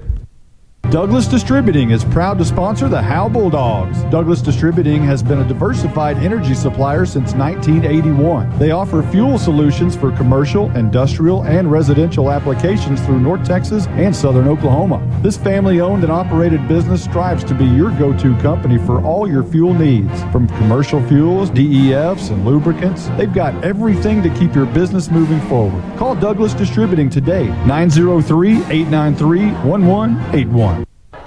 5:23 left to go in the third. And Weatherford Christian knocking on the door. Here we go. 4th and goal from the 1. McCoy under center. He's going to hand off, or is he going to keep it around the left edge? The bootleg, and he's in. He kept it, and nobody still knows he's over there. Touchdown, Weatherford Christian, and they can take the lead with the PAT right here. Here we go. This is that's where you need every point. Need every point right here, and Bulldogs are missing one from the missed extra point.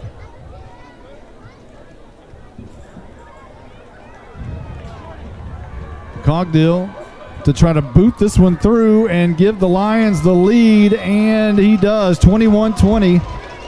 Now trails. And it's 21-20, 5:17 left to go in the third. We'll be right back. Since 2011, Scoggins Funeral Home and Crematory has walked with hundreds of families through the most overwhelming time of their lives. Their job is simple: to make this season a little easier. What you can expect is a no-pressure, people-first philosophy, custom services for memorials that you'll remember forever, and reasonable pricing. Tommy and Bobby K. Scoggins have built a reputation over the past 30 years in the funeral business for making every family feel at home. Visit ScogginsFuneralHome.com or call 903-482-5225. This is Coach Davey Dubose, former Bulldogs head coach and athletic director. Jody and I still love the Dogs and ask that you show your support by joining the Howe Athletic Booster Club. Their mission is the same as it was in the 90s. They support all Howe athletics, girls and boys, middle school and high school. Good luck to all the Howe teams in the coming school year. This is Coach Jay. It's only $25 to become a member. From the alumni to the current fans and parents, we ask you to back the Dogs and become a member today. Visit Howe Athletic Booster Club on Facebook. Bulldog pride never dies. So the Lions travel 11 plays and 48 yards on the hit exterior scoring drive recap. Took 5 minutes and 43 seconds off the clock on the opening drive of the second half. Punch it in, take the lead 21-20 on a 1-yard touchdown bootleg by the quarterback, McCoy. And we have 5:17 on the clock. There's your Tech Wave kickoff. Going to go to Rattler, who takes it at the 9-yard line. Coming up the middle of the field, looking for a lane, and is going to be hit hard and brought down at the 30-yard line. And Howe will set up shop 70 yards away with 5:09 on the clock here in quarter number 3. Making the stop. Well, no need to panic. There's still a quarter and a half left of football here, and the Bulldogs have shown they can move the ball. And this is where you can maybe start kind of wearing down this Weatherford Christian defense, as many of them who play offense too. Well, that was one of the keys in the pregame show is they brought 18 players over here. You got to try to wear them down. And we'll see what Haley and company intend to do here. 3 receivers to the near side. Daniels in the backfield with Haley now moving right to left towards the north end zone from their own 30-yard line. And Haley wants to roll out near side, throws it on the run, and he one-hops and skips McNutt, and they're having communications. And we have maybe a correction on the sophomore, the center. Okay. We were told by one of the assistant coaches that, hey, it may not be, it's not his fault, perhaps, because he's supposed to snap it when he sees movement on the defensive line. And they saw movement on the defensive line, and he snapped it. So that was the situation from what we're told by one of the coaches. So it's 1st and 15. There was a penalty on that play. They'll back it up to the 25. and Haley wants to throw. And it fires a bullet to Lopez, who makes a tightrope catch at the 35-yard line. That one's good for 10 yards, setting up a second down and 5.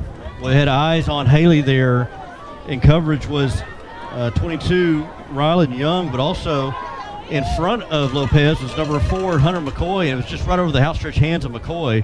So good placement there by Haley. Make up some of that yardage from that penalty earlier. Rattler and Daniels in the backfield. They will straddle Austin Haley in the gun. It'll be second down and 5. Jones and Huff out to the right. McNutt by himself down here at the bottom. Haley wants it, and he's going to give it to Daniels up the middle. He cuts and escapes a couple of defenders, but maybe only for a couple of yards. He was really looking for somewhere to go. And he would see somebody and turn the other way, and he saw that way, and he went the other way, and it was a minimal gain, and they'll spot it at the 37. Yeah, well, he's looking around trying to find a place. There were white jerseys swarming around him to bring him down. So it's third down and about 3 right here. Same formation with Rattler and Daniels. Rattler on the right, Daniels on the left. Haley in the middle, and they're going to fake it and throw it, and McNutt makes the catch, a diving catch back towards Haley, and enough for a first down, but a flag is down in the middle of the safety area. We'll have to check to see what that is. For the moment, it's a first down Howe as they convert the 3rd and 3, but we'll check and see. And this is not good. Carson Grogan, you get a look at this. It's another ineligible man downfield. So that'll back it up 5, and that'll be third down and 8. And that's not good. You want to come out here, just especially right after they score. You want to look good, take it down the field. Howe's had 2 penalties on this early drive. 2 receivers either side. Daniels the only back with Haley, who rolls out to the right side. Throws it down the field, and it's going to be... It's dropped, I guess. It was intended on the far side for Cooper Jones, but it was incomplete.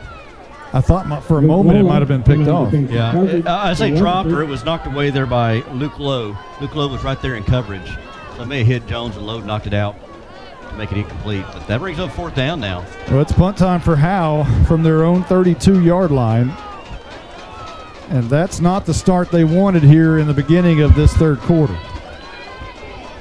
Not at all. No. At all. Haley will boot this end-over-end kick away.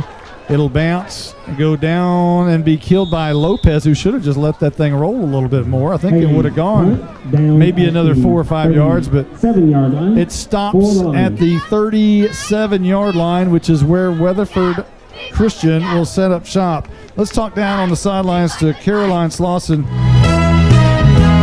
Does it feel like Thursday night to you or Friday night? No, it feels like Thursday, and it's because it's so quiet down here, and it's not as crowded.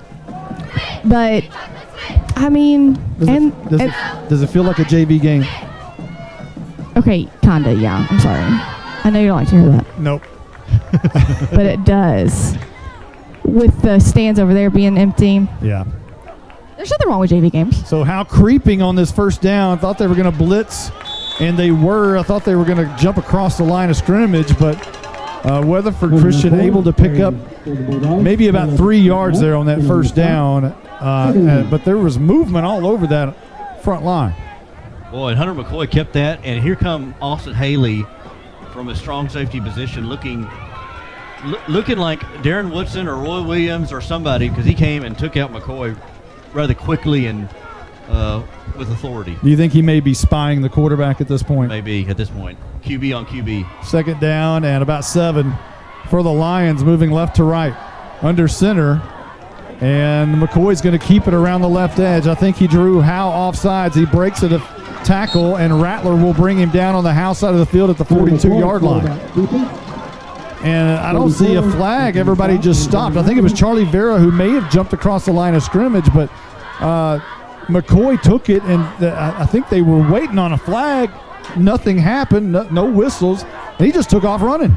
That was kind of their way of version of a free play, kind of like the Bulldogs draw you off sides. But yeah, there was no penalty. Everybody kind of stopped. McCoy kept going and got the first down and into Bulldog territory now. First and 10 for the Lions, moving left to right. Slot T look, under center goes McCoy. And they're going to hand off to Hine. He breaks the tackle, first man through, and is finally going to be brought down by Aiden Burris after about a 2 or 3 yard gain, but Antoine Rattler is down.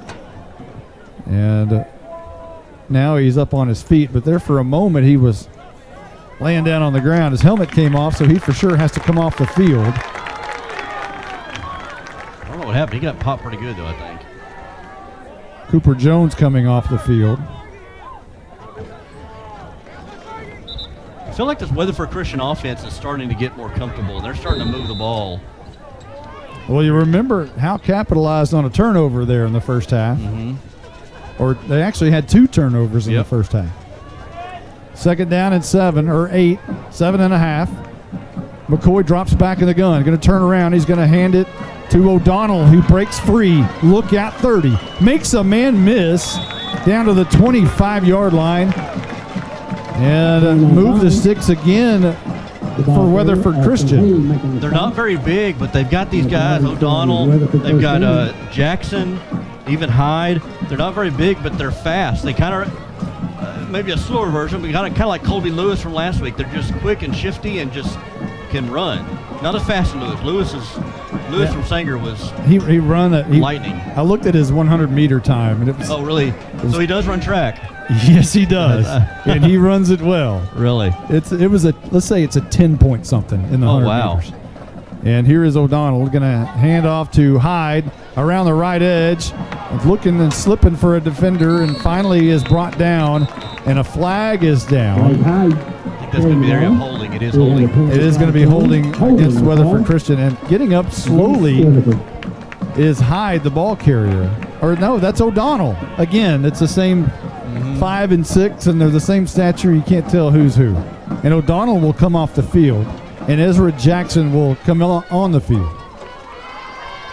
And they'll back this one up. I said, remember, they don't have a lot of subs. I mean, only brought 18, so they've only got 7 other guys on that sideline. Matter of fact, 1, 2, 3, 4, 5 in uniform I see over there. So that's 16. 16. And one of them is injured. So McCoy will drop back on 1st and 20 and runs around the right edge. Looking for daylight. Colin Young grabs him around the back, slings him out of bounds at the 32-yard line, a minimal gain. And it'll be second down and somewhere around 18 to go. Another quarterback design run. They're starting to put the hands of McCoy, it seems, a little bit more this half than they did the first half. Still ran him in the first half, but it seemed like this half they really put it on his shoulders. Right now, there's 57 seconds left to go in the third. So this is starting to move a little quickly. This was a quick move in third quarter, right? Howe has only had 1 possession in this third quarter, and they punted, and it didn't take long. And it's second down and long here for the Lions. And we've got a timeout called by the Lions. We'll take one very quickly. We'll be right back right after this. If your air conditioner broke down, would you call an expert auctioneer? Open up the air conditioner. Can I get a wrench? Looking for a wrench in the toolbox. Looking for a wrench. Screwdriver. Got a screwdriver.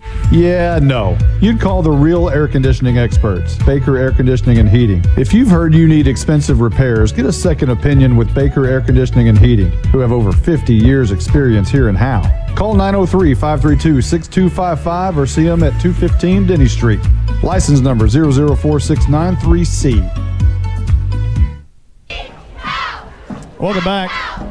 We've got a 1-point game at Bulldogs Stadium.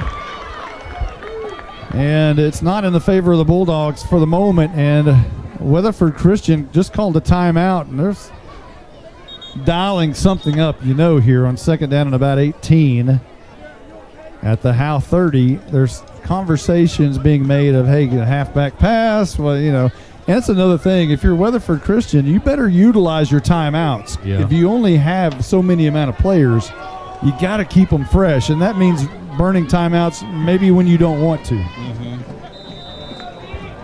And they are taking some time off the clock here in the third quarter.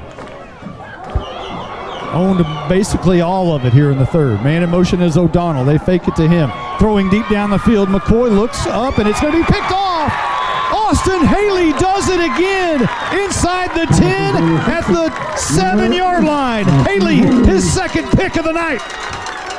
That was a dangerous pass anyway. Inge and Haley were right there, and Haley just went up for it like a rebound. Went up and got it at its highest point, brought it down, and the Bulldogs, I tell you what, put a star by that one, because looking back on that, if Weatherford Christian scores on that one, that really puts the Bulldogs behind the 8 ball. So good job by the defense to get a turnover. Your third, I believe that's the third turnover of the night for the Bulldogs. It is.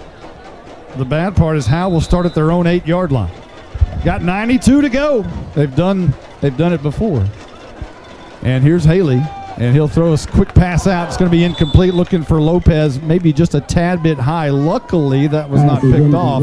Those high passes that go through the hands scare me to death. Yeah, those ricochets can land to the hands of cornerbacks and safeties going the other way. So Howe backed up at their own 8-yard line, moving to the north end zone, right to left from our vantage point. Haley in the gun, Daniels to his right, and he's going to give to Daniels, who bounces it out. Not much room to go, but he does make his way across to about the 6. Gosh, is he going to lose a yard? Braden Ditto, number 54. Yeah, I think so. The tackle. He's had runs have been hard to come by here in the second half. Of course, he didn't get to run the ball hardly at all in the second half, because this is the second possession of the second half. Already it's 3rd down and 10 for Howe, as the Lions defense has really come alive here in the second half. Are they going to let it run down? 9, 8, and they get it the snap back. Haley wants to throw across, and he overshoots Jones this time, just a little bit high. That's the end of the third quarter. When we come back, it'll be 4th and 10 for Howe at their own 6-yard line. This is more than a bundle. This is way more than a combo deal. It's your sanctuary, your home field. It's where everything happens. This is your home, your car, your memories. And you want to be sure they're protected with home and auto insurance. As your State Farm agent, I get it. That's why I'm here to help life go right. My name is Ed Meacham, and I'm your Howe State Farm agent. Give me a call at 903-892-3923 or on the web at MrEdInsurance.com. At Grayson Cullen Electric Cooperative, GCEC, we have been around for over 80 years and are governed by 7 principles: open and voluntary membership, democratic member control, members' economic participation, autonomy and independence, education, training, and information, cooperation among cooperatives, and concern for community. One of our communities is Howe, Texas, and GCEC is proud to support the Howe Bulldogs. Ball at the 7-yard line. Howe's going to punt this one away, and they haven't made their way back out on the field yet, but, you know, they're going to get – the Lions are going to get good field position here, Justin. Yeah, and be careful here on the punt. It seems like they've been – the Lions have gotten some pressure and come close to some of these punts of Austin Haley. And Haley may need to have some acting classes. If he gets hit, he needs to kind of – Well, it'll be Cooper Jones to punt this one away. And Jones may need to act if he – gets hit or tapped or whatever, like he's falling on the ground and got rushed to the punter. He's going to stand about 5 yards deep in his own end zone. Ethan Lopez to snap. And it's a low snap, but Jones bangs it away, end over end kick, and McCoy is going to let it roll. Thankfully for the Bulldogs, he did. And it rolls and rolls and rolls and rolls all the way into Cooper Jones punt. Weatherford territory at the 43-yard line. 47 Talking about some yards. hidden yardage there, because he would have got that. He probably had about a few yards to got, so otherwise he lost 12 yards there.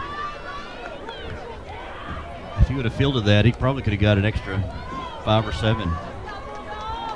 Well, let me tell you something. Had McCoy picked that up, I'm telling you, he had room to run, and I was a little bit worried about what was about to happen right there. But thankfully for the Bulldogs, he let it roll, and all things good happened at that point.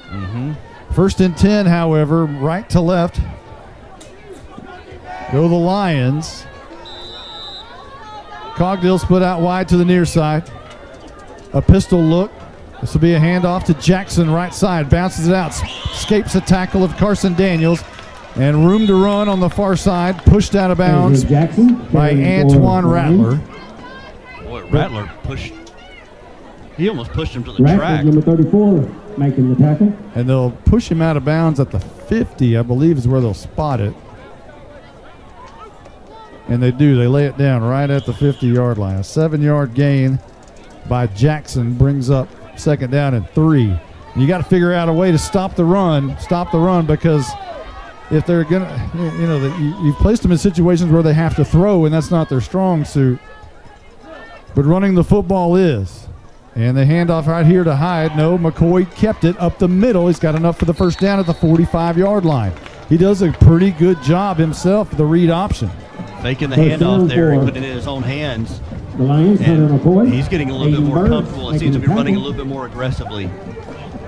And they're gonna eat this clock and really take some time off this clock here, especially if they can score and take time off. Still be a one-possession ball game though. O'Donnell brings the play in. It's first down and 10 for the Lions, moving right to left toward the north end zone. At the 45-yard line, middle of the field. Shotgun formation, and this is McCoy going to keep it around the right edge. He escapes one tackle, coming back near side. He's got a lot of room, 40, and is going to be knocked out of bounds inside the 35 at the 33-yard line. Got the snap and shotgun, went right, saw nothing there, reverse field, back the other way, the left side. And McCoy, I tell you, I wish Blizzard was here to see the stats because he has just gashed the Bulldog defense here tonight. Kind of curious how many yards he's had. At the 32 is where they'll spot it. A new set of downs for Weatherford Christian. At some point, you keep waiting for that ball to pop out again. We saw it so much in the first half.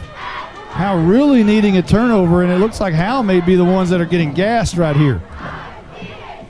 This is going to be a handoff to Hyde. He slips a defender and finally brought down on the second level, and that's O'Donnell. Zane O'Donnell, number 6. And Burris will bring him down inside the 30 at the 27-yard line, a gain of 5. And it seems like the Lions are able to gain 5 at a time now. Yeah, as you said, it looks like Bulldogs may be starting to get wear down. They got hands on their knees, hands on their hips. And that defense has been out there a lot this second half. Almost the entire second half. Absolutely. Second down and 5. A pistol look with McCoy and Hyde right behind him. A handoff up the middle. Nope, McCoy kept it again. And again, he escapes a couple of tackles. He's inside the 5. He keeps his feet. He runs over defenders inside the 10. To about the 9-yard line, and McCoy is one tough cookie to bring down now, and he runs it very well. He started to look a little bit like flashes of Colton Montgomery from Callisburg a couple of weeks ago. Boy, he can run the football. They take it to the 8. And they're punishing the Bulldog defense now. They're just running straight at him. And you better bring your hard hat if you're going to tackle, especially McCoy. Snap back, McCoy, hands off to O'Donnell, over left tackle, he's in. Touchdown Lions as they extend their lead Zane O'Donnell here late in the game with 8:03 left. They're starting to play with confidence, and I think the Bulldogs are starting to lose theirs a little bit. And they're getting worn down. Cogdill to boot this PAT. Steps it off, aims a little bit. It's on the tee. A flag before this one can get underway. Penalty flag thrown. Dead ball foul. So that was a 6-play, 57-yard drive on your hit exterior scoring drive recap. Capped off by an 8-yard touchdown by O'Donnell. So that was offsides on Howe, Monty, and the kicker threw the tee to the sidelines. I think they're going to go for 2 here.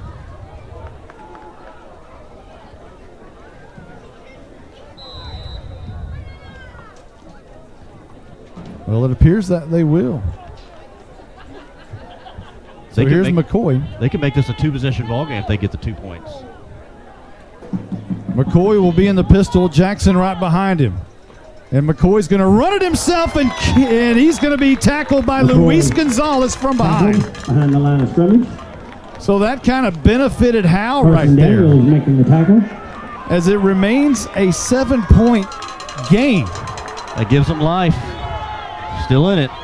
Nice job, Luis. We'll keep it right here. Carson Grogan, how big was that? That was a very big stop by Howe, but I don't fault this coaching staff of Weatherford Christian. I would have gone for 2 to make it a 2-score game this late as well. I mean, at some point, Howe has not stopped you on any play whatsoever, especially any kind of a read option with McCoy. Right. And when you had to have it, Luis Gonzalez did it. Let's check now with our Night Furniture sideline reporter, Caroline Slauson. Caroline, what's the feeling like down there? I know you said it's kind of like a JV game, but what's the mood of the team? Well, they are still feeling like this isn't over. They still got a chance. So even though the scoreboard isn't reading exactly what we want, they're still fighting. They're still in it. So Howe is going to return this Tech Wave kickoff, and we'll see what happens. It looks like Cooper Jones is going to go back deep this time, along with Caleb Borman. There's 8:03 left in this ball game. I think this is an important possession right here because you've got 1, maybe 2 possessions left in this ball game. If you keep giving it to them and they keep taking 5 minutes off the clock, you're exactly right. And the second time you have the ball, you may not have very much time left. So Cogdill to boot this one away. We'll see where it lands. And it's a low line drive kick. And it's going to end up in the arms of Cooper Jones inside the 3-yard line. Coming up middle of the field, looking for somewhere to go. Escapes one defender, but can't get past the 22-yard line. Number 24, Cooper Jones. And a late flag comes in. Kickoff. We do have a flag thrown at the 27-yard line. And Daniels, or Jones rather, was down at the 22, but let's check the flag. That's at about the 27-yard line. It's going to be a hold against Howe, so back that up. My goodness. Man. This second half does not look good for the Bulldogs. So where are we going to start this thing? Penalty is against the Bulldogs. Looks like probably about They will be 12-yard line, 11-yard line. They'll spot it at the 11. You still got plenty of time. You're down by a touchdown. 7:51 to go in the game. You've shown your offense can move. No time to rush. The problem is it hasn't moved in a while. True. So here comes Haley with Daniels to his left, and Haley's going to drop back 3 steps, looking, and it's going to fire it to Cooper Jones, who has a seam and a first down up to the 30-yard line. There's your big play that Hal's been looking for quite some time. And there's Cooper Jones that we haven't seen in a couple of quarters there. On the wide receiver middle screen, let the defensive line come through, and then just hit Jones right across the middle. Hit him in stride, too. I think that was the most important part of that. 19 yards on the pass and catch from Haley to Jones. And Daniels will stand to the right of Haley. Jones and Huff will be near side bunched together. Lopez and McNutt up top. Haley is going to hand off to Daniels. A big gaping hole right up the middle. He rumbles, bumbles, stumbles for about 9 yards. Maybe 10. And this is what Howe needs, is to move the sticks, and they do. First down, Bulldogs. You felt just like things are going a little bit better here these first 2 plays. Daniels needs a hold on the ball too, because especially with all these this late in the game, they're trying to pull that ball loose from him. So he needs to be able to high and tight hang on to it. Still waiting on the play. The clock's down to 15 seconds on the play clock. We have 6:35 on the game clock. Cooper Jones goes in motion from the right side to the left slot. Haley is going to fake it to Daniels, rolls out left, throws it out. It's going to be caught by McNutt. He's slung down short of they've got to give him forward progress there. They're slinging him down a little bit further back. He made his way about to the 49 before he was tackled, but they're spotting him at the 47, and there's a flag down in the secondary. Flag thrown on the play. And it's going to be against Howe. Against the Bulldogs. Carson, did you see what the call was? Oh, ineligible man downfield. Sorry. That's about the third, fourth ineligible man downfield call they've had all night long. So it's first and 15 for the Bulldogs now after the 5-yard penalty. 6:16 on the clock. They're at their own 36-yard line. 37, rather. Haley in the gun. Daniels to his right. 2 receivers. 3 receivers to the left. And Daniels gets the carry right up the middle. Bangs over a defender. Like Bam Bam Barney Rubble right there to the 45-yard line. 20, Carson Daniels. Gain of about 7 on the play. He's nimble, but his bread and butter is just run right over you. So 2nd down and 7 coming up for Howe. Big, huge drive. Can't stress how important this drive is for Howe. Haley in the gun near midfield. Ball spotted at the 44-yard line.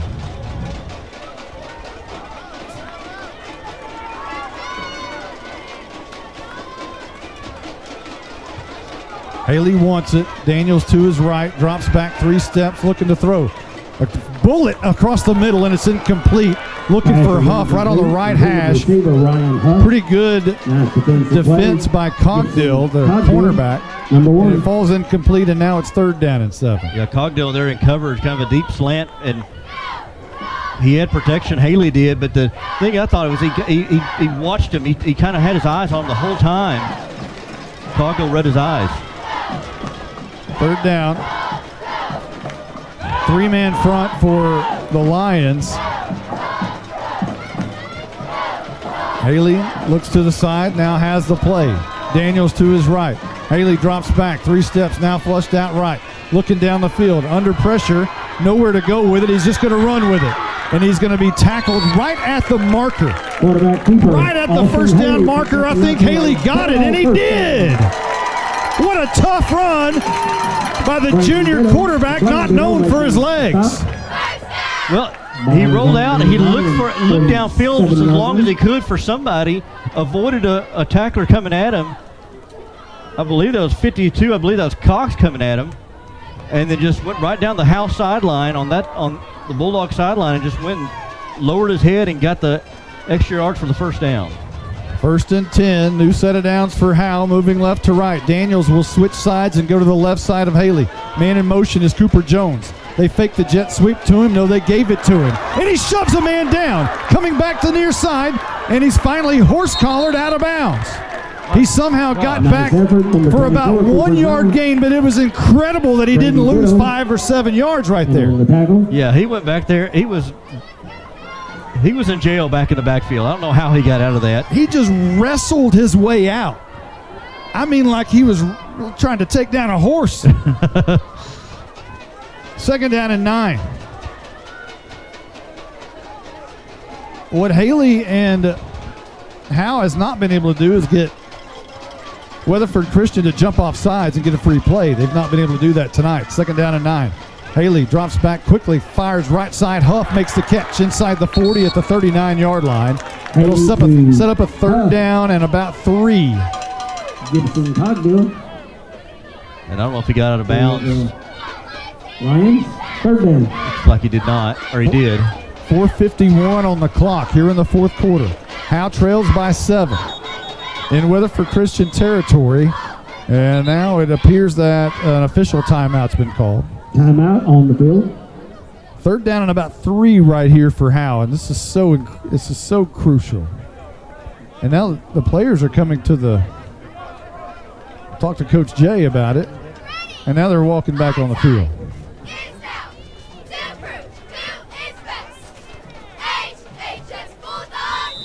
So here we go, 3rd down and 3, left to right. Daniels and Rattler both in the game. They straddle Haley. Ball at the 40. Snap back. Handoff. Daniels, no, he kept it and throws it out to Huff. First down. Hit hard in the back at the 35-yard line, but they'll move the sticks. Huff with a great possession catch. There's a RPO, the repass option. Faked the run.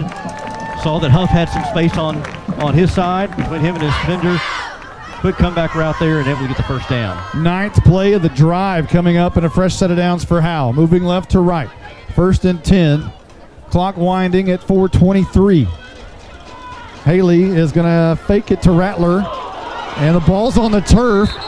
That was the RPO that hit the turf. He was going to hand it to Rattler, and something happened, and Haley was able to get back on it, thankfully. I think Rattler thought that Haley had it. Haley thought Rattler had it, and boy, you dodged a huge bullet right there. That would have taken all the air out of this crowd tonight.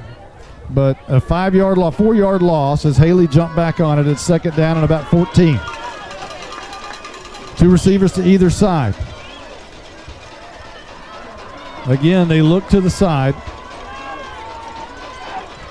looking for the play. Lopez and McNutt up top. Jones and Huff down at the bottom. Haley setting up the screen, and it's going to be caught and brought down immediately. And a knee is being held by, I think that's Ethan Lopez. And he is down. Have an injury timeout. As soon as he caught it, he was popped, and he was grabbed his knee immediately. It's going to be 3rd down and 14 or 15 for Howe. I think it's going to be a yard loss, but Lopez is going to be down, and we're going to take a quick timeout during this injury timeout. We'll be right back. Coach, we have a problem. What's that? We're cheerleaders, and we don't feel very highly motivated today. What? I don't want to hear talk like that. You know what you girls need? You need some handmade onion rings, a burger, tots, and a shake. That actually sounds really good. Now are you motivated? Yes, sir! This is how you Sonic. It's not just good. It's Sonic good. Whoa, those onion rings really bring the hammer down. So Lopez gets off under his own power and looks like he's going to be okay. That's good news. And coming into the game is Caleb Warman. And he's lined up in a slot to the right side. Ever important 3rd down and 15 for the Bulldogs. Daniels to the right side. 3 receivers bunched on the right. Haley is going to look down the middle of the field, throws it, and it's going to be caught by Cooper Jones at the 20-yard line for a 1st down, and it takes 3 white jerseys to bring him down. The ball's on the turf. No indication of who has it, but Howe says they have it, and they do. It's a 1st down for Howe. It's one of those situations where you love Cooper Jones to keep fighting for yardage, and it's great when he tries to bust out, but there's some point you need to, hey, make sure you hang on to the football. Yeah, you start the longer you keep going, the more people are going to try to pull on that ball. And Cooper Jones just blocked out his defender and able to hang on to that ball as he went a slant across the middle. Ball at the 15-yard line. Howe with a fresh set of downs. Haley to Daniels over left guard, and he runs over the linebacker inside the 10-yard line to the 8. A nice gain by Daniels of about 6 yards. That was a huge catch by Cooper Jones. I think that was massive. Aren't talking about that as much as we should. I mean, that was 3rd down and about 15. And he had traffic. Right there, he ripped it away. And good protection by the offensive line, too. Haley and Daniels with Lopez back into the game on the near side slot with Jones in the slot and Huff down at the bottom. McNutt by himself up top. Haley wants it. He gets it, and he fakes the hand to Daniels. He's rolling out right under pressure on the run. Fires it in the end zone. It's caught on the G. Ryan Huff, his 4th touchdown in 2 weeks. It's touchdown time in Texas, and a PAT can tie it. We have a flag, Monty. I don't know who it's on. This is a big call. It's against Howe. Yeah, that's 4 men downfield. That's literally got to be about the 5th time that's happened tonight. Looks like the penalty is against the Bulldogs. Oh, that is difficult. That is so difficult as you just rip the heart out of these fans over here. And broadcasters. Yeah. Because I was just thinking, my next thought was, do you go for two or do you kick the extra point? That's what I was thinking. Do you tie it or do you try to win it? You got a good chance with Daniels and the way the offensive line is. You know, if they're going to show that three-man front, that 3-3 stack, then, you know, obviously you can run against that. You know, you remember last year against Bonham, it was kind of a similar situation. The Bonham was down. I talked to Coach DeZern after that. He said the coaches were telling him, saying, well, if you're at home, you usually go and kick the extra point and play for the tie. If you're on the road, you go for two. Of course, he went for two and didn't get it. They ended up winning the game. But I think you kick the extra point and play for overtime. But yeah, I don't. Yeah, that's. Yeah, I mean, I don't know. Yeah. But there's no clock though either. There's no clock in overtime, so you don't have to worry about time or anything. So now, but let's score first. You got to score, and you got to keep your linemen from running downfield. So they'll back it up to the 14-yard line. Is that where we're at? 13-yard line. After the 5-yard penalty, it'll be second down, and Haley wants to roll near side. Lofts it into the end zone over the head of Jones, and it falls incomplete, and it'll be third down and 9. I was okay with that. He threw it kind of high. Jones is a tall kid, or at least taller than his counterparts there for Weatherford Christian, but just over the outstretched hands of Cooper Jones. 14th play of the drive.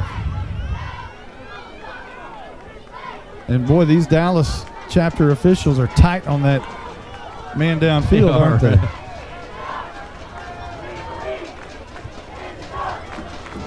I haven't seen how far downfield the linemen have gone either. 1:59 on the clock.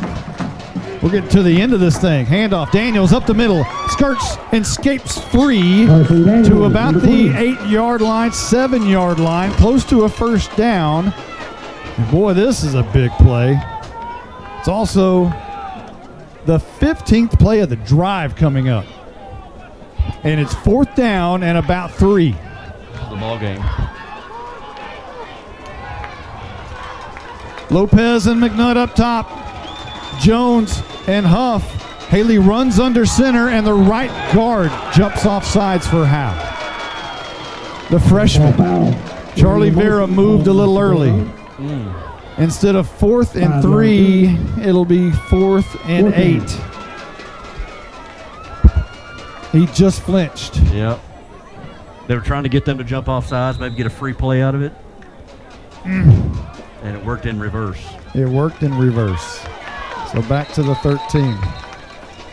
And a timeout has been called by Howe. And we'll keep it here. Oh, doctor. Boy, when if you end up losing this game, you're going to look at a lot of ticky-tack mistakes on both sides of the ball and really regret this one. Man alive. But there's still a minute 22 left to go in the game.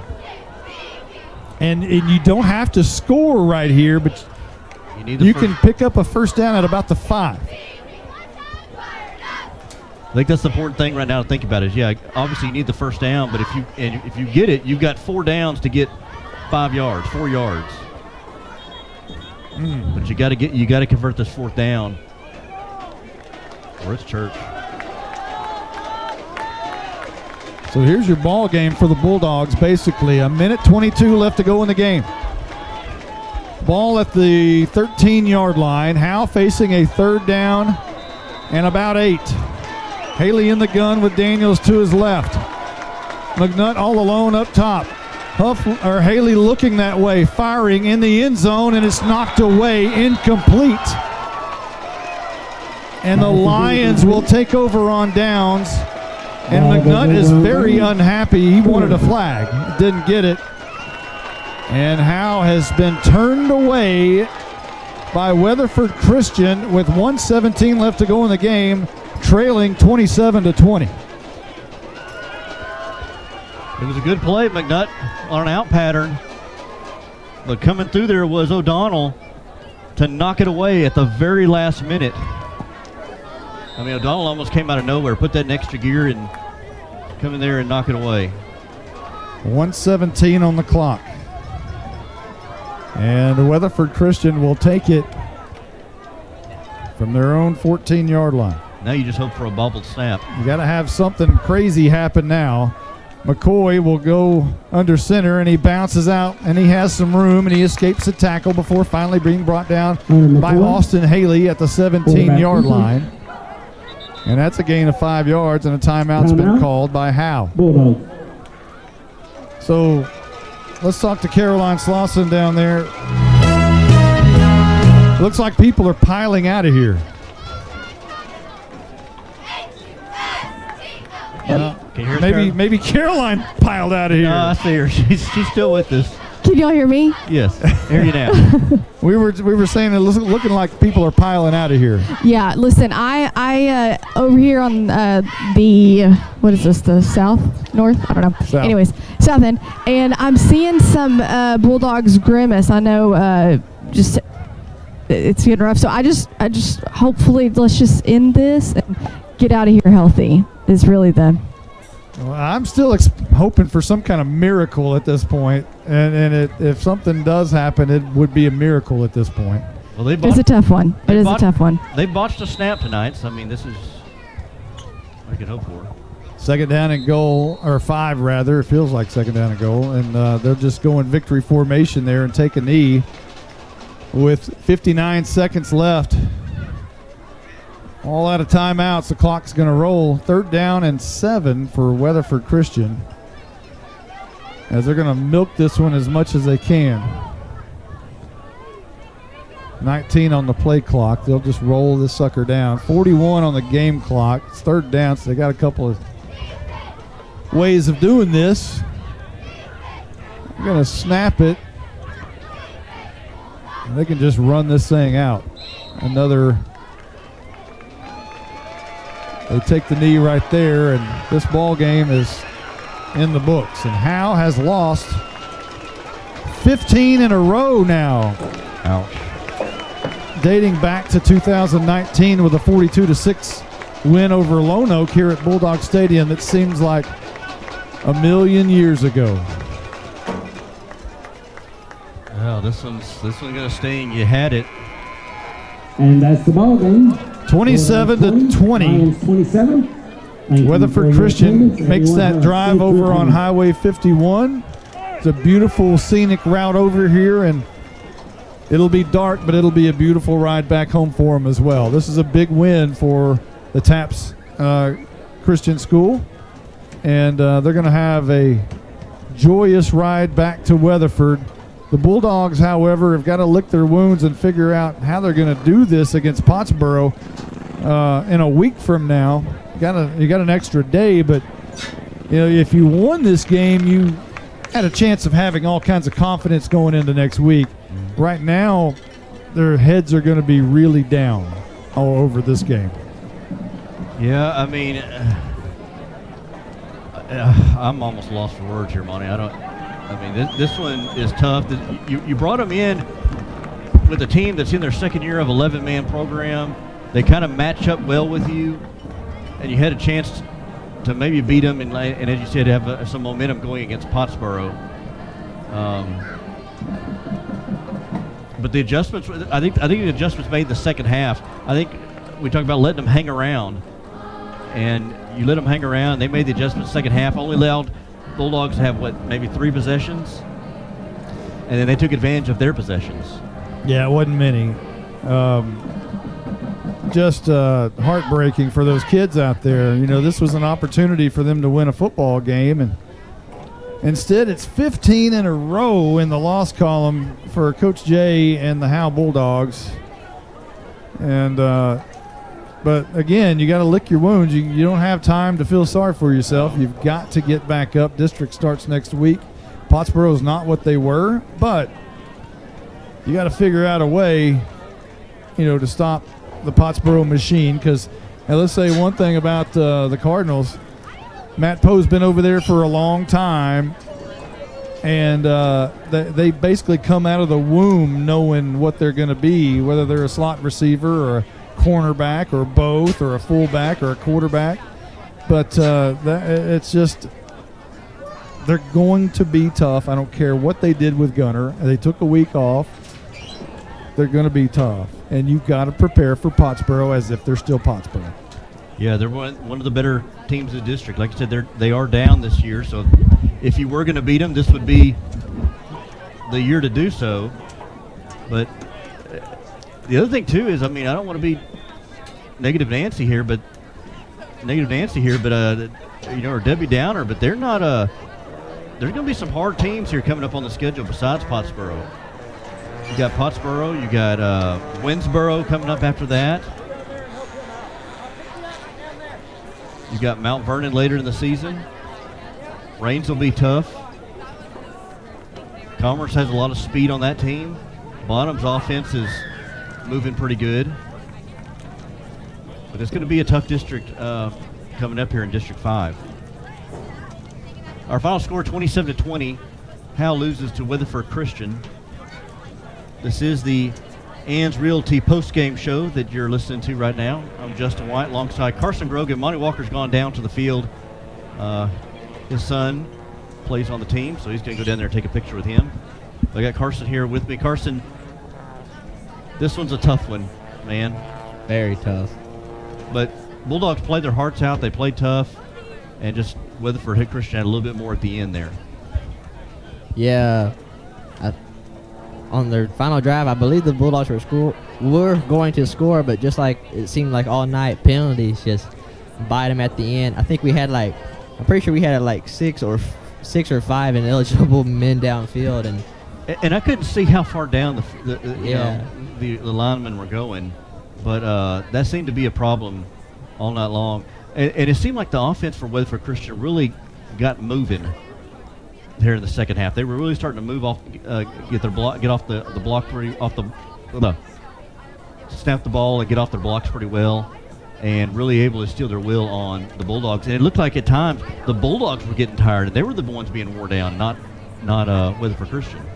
Yeah, that a slot T offense, just like you said, as the drives went longer and longer for Weatherford Christian, just seemed to wear the Bulldogs down. And also, to me, if they got on the perimeter and got ahead of steam, the Bulldogs had a very, very hard time tackling or catching the Weatherford Christian Lions. Yeah, I know. So in between the tackles, they were having some tough time running. But yeah, if you get them around the edges, you get Jackson, you get O'Donnell.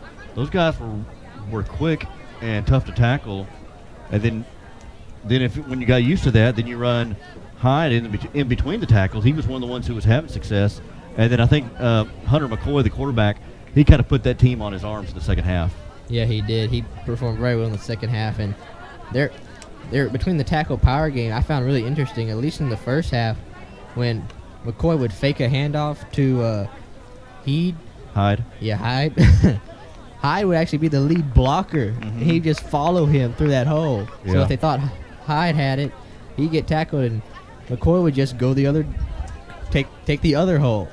I thought that was very interesting.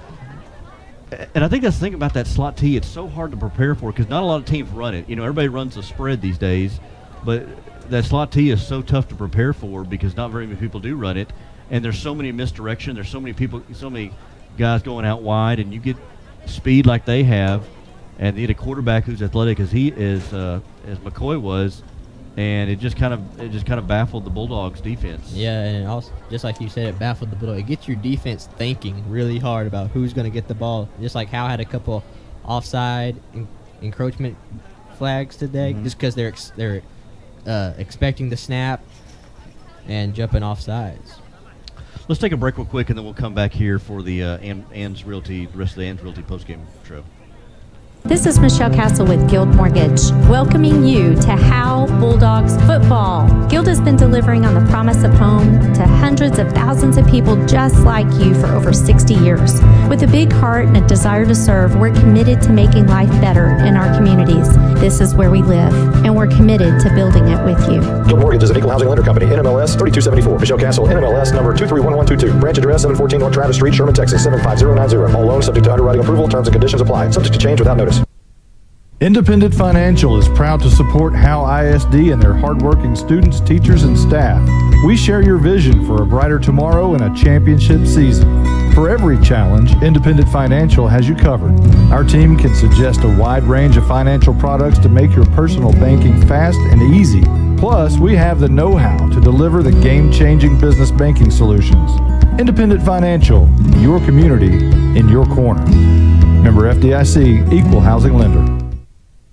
CoreFit Gym on Hanning Street in Howe is a full gym stocked with all the cardio and weightlifting equipment you could need.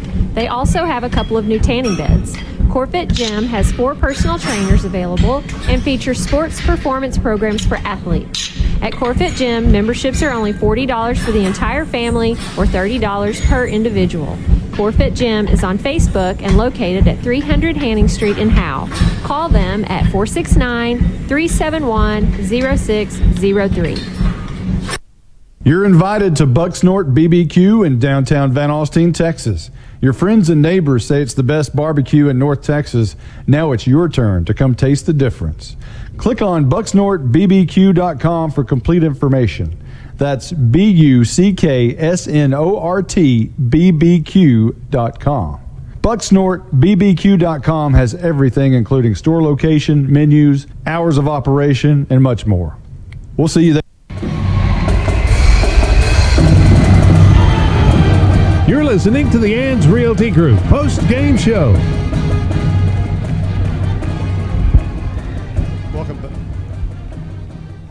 Welcome back. Oh, somebody turned my headset down. That's what it was. I thought I couldn't hear myself. There we go. Now it's normal. Okay. I guess y'all split this one apart. Yeah, we kind of dissected it and analyzed it. So we have 3 highlights in the second half. Is that right? So let's recap this highlight-wise. Okay, we'll start in the first half. I'm going to hit that mute button so you pull that out of here. Okay. All right. So here we go. Howe took the football first in this football game, and we were expecting points, as we saw a week ago. Didn't get it. Howe punted on their first possession. Weatherford Christian took it at the Howe 47-yard line. Went 3 plays, 47 yards. Took a minute 25 off the clock and scored on this 50-yard Ezra Jackson touchdown. Ezra Jackson gets the carry on the jet sweep from one side to the other. He's got a lot of room, and he's fast. He's got the first down and more. Look out. Far side to the 20, to the 15, to the 10. Not going to catch him. That was a 7-0 lead with 8:51 left to go in the first by Weatherford Christian. Howe got the football back at 8:51 on the clock. Drove 4 plays, 75 yards. Took 3 minutes, 11 seconds off the clock. And scored on a 4-yard touchdown pass from Haley to McNutt. Is going to fake the hand, throws it across the middle for McNutt in the end zone, and it is touchdown time in Texas. Right in between the U and the L. 5:42 was left on the clock, gave it back to Weatherford Christian, but got the ball right back on a fumble. And this is going to be a fumble on the snap. Howe says they have it. No indication yet. Carson Daniels is pointing that way. And the ball went that way. Howe took it at their 47-yard line, and 8 plays later scored on a 6-yard touchdown from Haley to Huff. 3rd down and goal from the 6-yard line. And Haley is going to give to Rattler around the left edge. He spun out. No, he throws, he faked it, and threw it to Huff. It's touchdown time in Texas. What a fake! Houdini Haley! It was Houdini Haley. And Weatherford Christian took the ball with 1:16. Actually, Howe tied the game right there, 14-14. Left a minute 21 on the clock before the second. Weatherford Christian took it from their own 40-yard line, and Haley strikes again, this time on the defensive side. The south end zone. From the gun, is McCoy rolling right under pressure by Bryce Crosby. He throws it up, and it's going to be picked off. Austin Haley picks it out of the sky. And that gave Howe the ball with 1:15 left to go in the second at their own 43-yard line. They drove 7 plays and 57 yards, took 2 minutes and 54 seconds off the clock, and Antoine Rattler scored his first touchdown as a Bulldog. This is going to be a give to Rattler. Shot out of a cannon into the end zone. It's touchdown time in Texas. And that gave Howe a 20-7 lead after Danielson missed his first PAT of the year. 8:57 left to go before halftime at that point. Weatherford Christian kept fighting back. From their own 40, from the Howe 40-yard line, they drove 7 plays and scored on an 18-yard touchdown by quarterback McCoy. To right, and they fake it to him. McCoy's all alone. A great fake. He has enough for the first, and he slides into the end zone. 18 yards on the touchdown for Weatherford Christian, and that made it 20-14 as the Lions kept creeping back into this football game. 5:27 left to go in the first half. Howe took it and drove 8 plays, but turned it over on downs at the 50. Weatherford Christian finished out the first half. Nobody scored there. We went to half with a 20-14 game. We move on into the second half. Weatherford Christian started with the football from their own 40, or from the Howe 48-yard line. It took them 11 plays as they killed the clock on a 5-minute, 43-second drive that went 48 yards, and they scored on a 1-yard touchdown plunge by Hunter McCoy.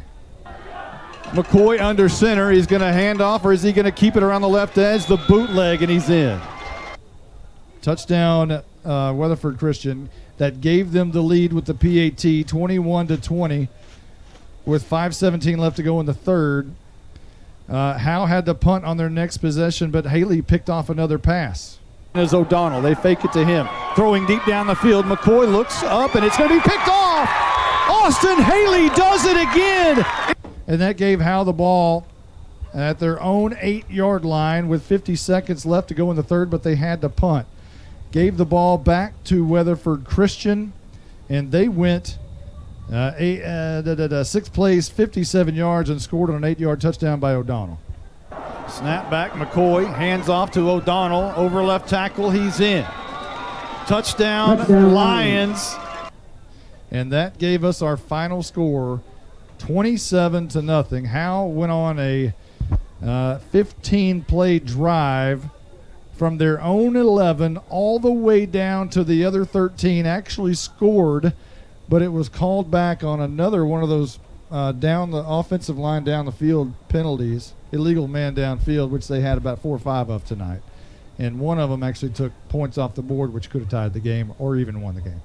I'm kind of curious if you get to see the game film or anything, how far down they were down the field, if it was kind of ticky-tack or if it was worth the flag. I'm kind of curious. Well, I'll tell you one thing. The players leaving the field tonight, it was not like Callisburg, where they knew they played a good game and they took pictures with the parents and all of that stuff. And it wasn't like last week where they took pictures with the parents and all of that stuff. Tonight was very different. Tonight, they didn't even come over here and acknowledge the parents. Maybe some of that is due to the track being worked on. Mm-hmm. But they walked out of the end zone toward the concession stand, out of that gate and around, and were in no mood to talk to anyone. Matter of fact, that mad, huh? I went up to the center, the sophomore, and he just said, no, not tonight. Okay. And he wasn't alone. Everyone had the exact same look and feel about them. This one stung, and it was different than the others. And maybe, just maybe, that will spark something. Yeah, is that a good thing? And maybe that ticks them off enough to where, gives them some momentum, gives them something into next week. Is that a good thing for them to be that mad? Be ready for, give them something for next week? Well, Caroline passes a note to us that 3 players didn't even get in the huddle or the school song. They just took their pads off and walked off. And That's not good. Not good. Not good at all. And hopefully that'll get cleaned up. And maybe, I understand the frustration. I mean, the Howes lost 15 in a row now, and it doesn't get easier on the schedule from here. This was the easiest one left. Now, does it mean you can't win a game going forward? No. Obviously, Pottsboro's beatable. Bonham's going to be, you think, beatable. There's still Commerce. There's still Rains.